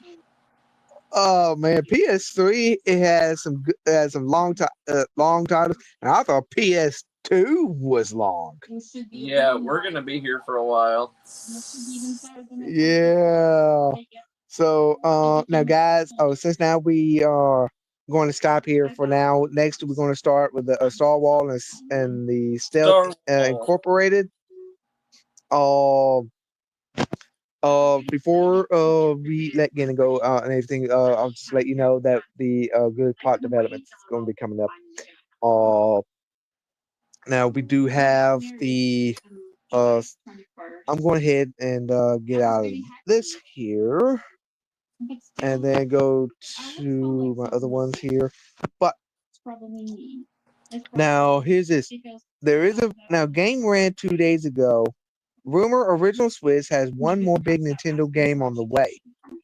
I don't know what that is about, but let's see what Game Rand is about. But also, don't forget the Switch 2 accessories. They are going to be available once the Switch 2 will be coming out, like the backpacks and the other stuff that goes along with it. It has some other accessories for the Joy-Cons and other things. Let's see here. What is the other? Because there is a rumor that Original Switch has one more big Nintendo game on the way. So let me see, what is that game be coming out? It's got to be Metroid Prime 4. Which now hold on. I've heard a rumor. If the Switch 2 comes out in the spring, Metroid Prime 4 is going to be on both platforms. It's going to be Switch and Switch 2. Right. While this is still just an unverified rumor, Nintendo fans have already started buzzing about what this last big Nintendo Switch game could be. The explicit mention of a beloved Nick's franchise has some guessing that a new Star Fox, F-Zero, or Kid Icarus game could be in the works, as none of these popular IPs have seen a standalone title in a long time. It should be repeated that PA Brazil's claim. Let's see. We need something. Okay. Something. Let's see here. Star Fox. I think Star Fox would sell. Not a lot, but it would sell some. I would rather see that as well. I love to see Star Fox and everything, but it's just not saying anything. Pit's pretty cool from Kid Icarus, but at the same time, it's like, who's gonna buy a Kid Icarus game? Not very many people. No, not many. It's not exactly been a high-selling Nintendo brand, and by that I mean right. Period. Okay. Do you trust Bandit Games? Don't know them.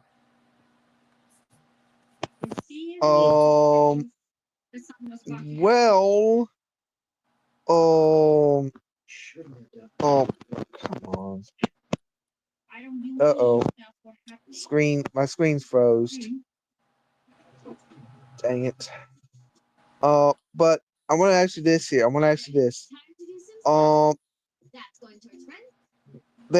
It's almost like they're making a Zelda film. It's called The Legend of Zelda Lost in Hyrule. Wait a minute, let me see something here. Never mind. It's a fan film. That's why right now is the perfect time for you to join AAR. That's a fan film, everybody. So, let me see here. Let me see here. I thought there was that one. Actually, here's it. Echo the Dolphin is seemingly the next franchise Sega is reviving. The Gamer 1 week ago. So, Echo the Dolphin might be coming back. I did hear about that. Yep. Oh, let's see here. Nintendo could be bringing back a Wii feature from Game Rant. Okay. Also, as Nintendo remains quiet on Switch 2 lineup, might have a new 3D Mario game coming out, Odyssey 2 and stuff. So we're gonna have that, and also Sega is the next game company asking you to make an account. I don't know about that. There's a Retro Light coming in 2 days ago from the Notebook Check. Let's see here.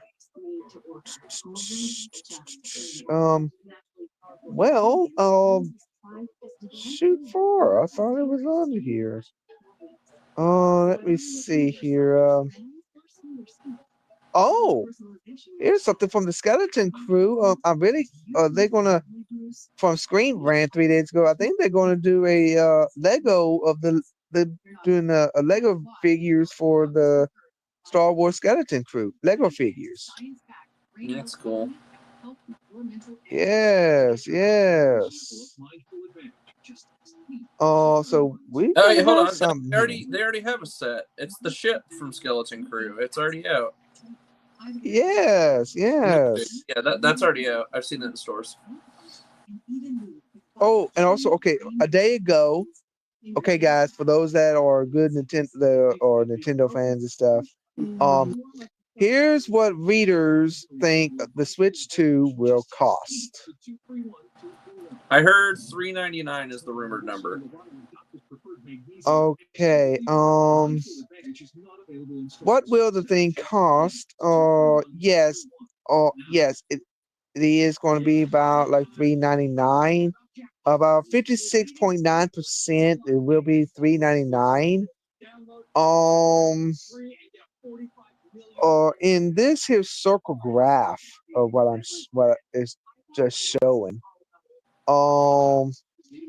It the dark blue one, small percentage of that is 249. A little bit is 299.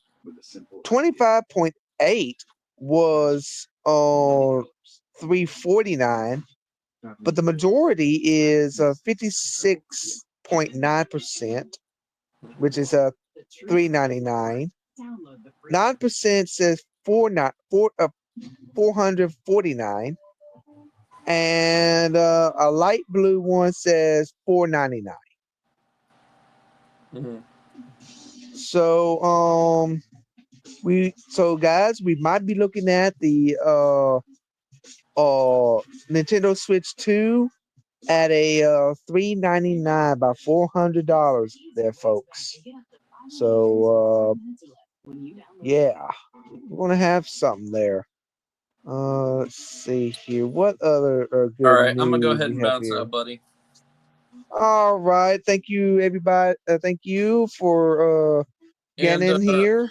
yeah, look forward to. We got a bunch of stuff coming up with Red Shirts Remastered in February. It's going to be charity month. Lots of stuff coming up. I'm sure we're going to be playing lots of games. We're going to have some open invitations for you guys to come in, the viewers. If you guys want to come play some games with us on certain days, you'll be able to do that, as well as help donate towards charity. I'll have to talk to Chris and see what we're doing in terms if we're doing merch again, because we didn't really do merch as well back in September last year. We did have some, but I'm not sure how well any of that sold. So we'll see what we're doing for that in terms of if you guys donate, you might be able to get like a T-shirt or a coffee mug or something or a hat. We'll figure it out. And of course, so don't forget to find Patrick on the Veterans Remaster, and of course, so don't forget to find him on his Twitch through the Veterans Remaster for more flight sims, and of course, you find him anywhere. So and also stay tuned for the next episode for all my shows for with him, me, and Zach. Is going to do the Need for Speed tier list stream. We're going to do all the Need for Speed games for that stream. Be a good Sunday morning. Be a Sunday morning stream for that. So once I find out the time for that, I will let everybody know on my YouTube short there to give you all information as possible. So thank you, Gannon, for coming and help me out with this and still on the S's. So hopefully we will be out of the S's soon enough. Lingle out again. He told me to bring up the floor 3 times while he was standing there watching. All right. Now, excuse me, guys. Let me go ahead and get my thing started back up here. Not right for him to do that. So I made the decision to leave him. Here we go. Thank you for that. Now, whew, finally, I got that out of my way. Oh, sorry about that, everybody. My screen was frozen for a while on my end, though, and if y'all saw me good, that's good. But if not, I'm sorry. My screen, the StreamYard don't want to do right sometimes, so I do apologize on my behalf of that. Now, everybody, it's so good to have everyone. For those that just joined in, I'm sorry. My stream will be over just momentarily. But if anybody wants to say something right now, feel free right now. If you want to say something, let me know you're here, and I will address it to you as well. So, do anybody have any comments or any anything that y'all want to say at this time? I will mute my mic for your input.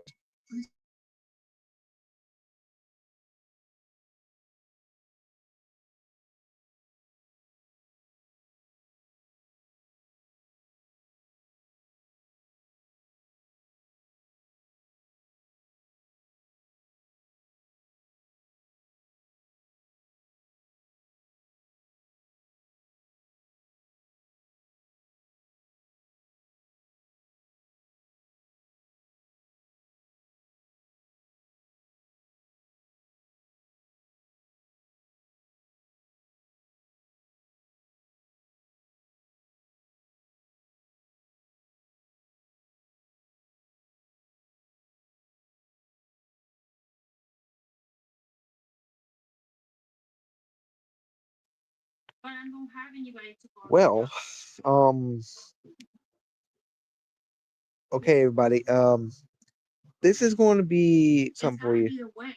Now, like I said And though, it's in come up. any of my previous show with the tier list, Wow, if y'all that's have video. a game Frank, that he did it. game franchise that y'all want me I to was do, very uh, mad at that or time me because and my buddy he came Patrick with and also Zach, his uh, bandages around his arm. please let me know what tier list y'all want me to do. Y'all want me to do Sonic? We're going to do the Need for Speed games. Also we could do the any movie franchise games. We could do the like the Marvel, DC, any of the good games as well, or He movies. was surprised that he Um, actually liked it. TV shows. We could do TV I'm not gonna shows. go back with him. The seasons or something other. You know. Let me see. I do have one for you. Do have one for you. I had Um, one friend, now, and she was from Ukraine. but if anybody wants She to, got now, attacked with one sky now we can do and she told the one, story. Luckily enough, they eh, don't believe but what was I don't going on. know. They were It might be really funny shocked. at first, but then we're going to get into a big argument. But I'm going to not But of try course, to get to it. nobody had so much money to bomb me. But if anybody wants to say it, please say it. So if anybody wants to say that franchise, we can. It's just that I don't know how to do that, but I can try. So but everybody, but like I said, everybody, I'm about to wrap up tonight and about to get ready to hit the hay. But as always, my friends, as always, I am super honored and super appreciated for y'all that came. You forgive me? Thank you for this opportunity He liked it. He really did. to do this. I knew exactly And the hopefully, I words he promise you, was we looking will for. be getting out of the PS3 soon enough. It's just that it's just so Absolutely long upside to down do. that I'm Um, actually saying it. Now for the whole month of February, I might not be able to do anything due to the streamathon for Red Shirts Remastered because my friend will be doing that. But stay tuned to other videos where I will do some for Zach. So I might be doing something for him. So just we'll let you know soon enough. Oh, also, I do have one more. I have one more thing I want to ask y'all this here. One more thing.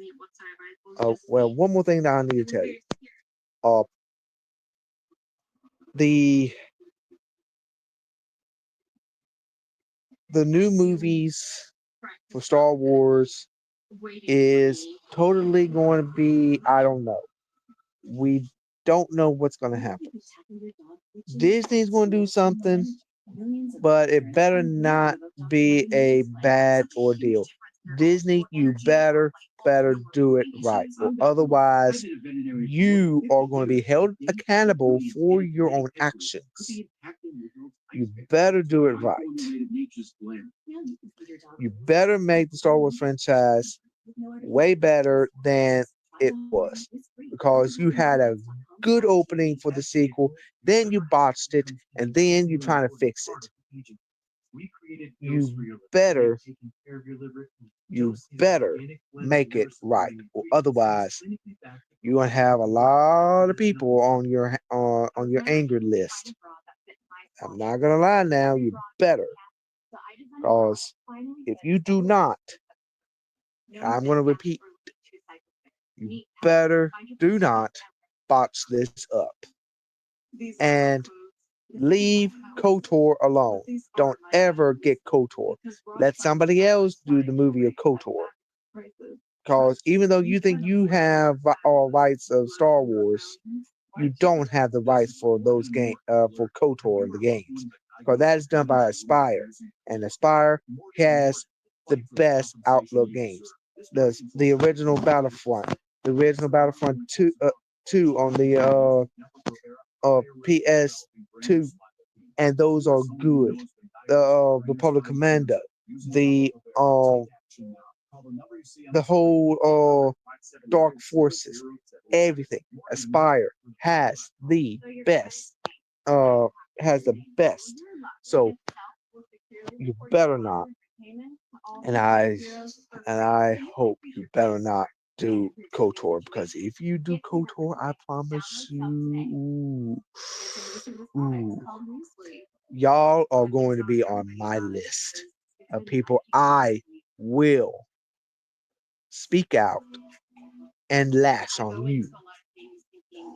And I will be coming after you. Oh yeah, I will. But now, back into here. Remember, watch Sonic the Hedgehog 3. What? Be on the lookout for good development for Sonic the Hedgehog 4 movie, and it's going to be coming out in spring of 2027. So be ready for it. And of course, we do have more upcoming movies and games coming out. Be on the lookout for Switch 2, and of course, be on the lookout for the new games be coming out. Thank you so much. This is Ronnie J. Lucas. You can find me on YouTube, Facebook, Discord, Telegram. You find me anywhere you find me. And I promise you, you will love or hate what my next episodes will be. And I will talk to y'all next time. Stay tuned, my friend. Stay tuned for the next episodes of The Lightning Show. May the force be with you always. It's not fantasy, it's a smart play.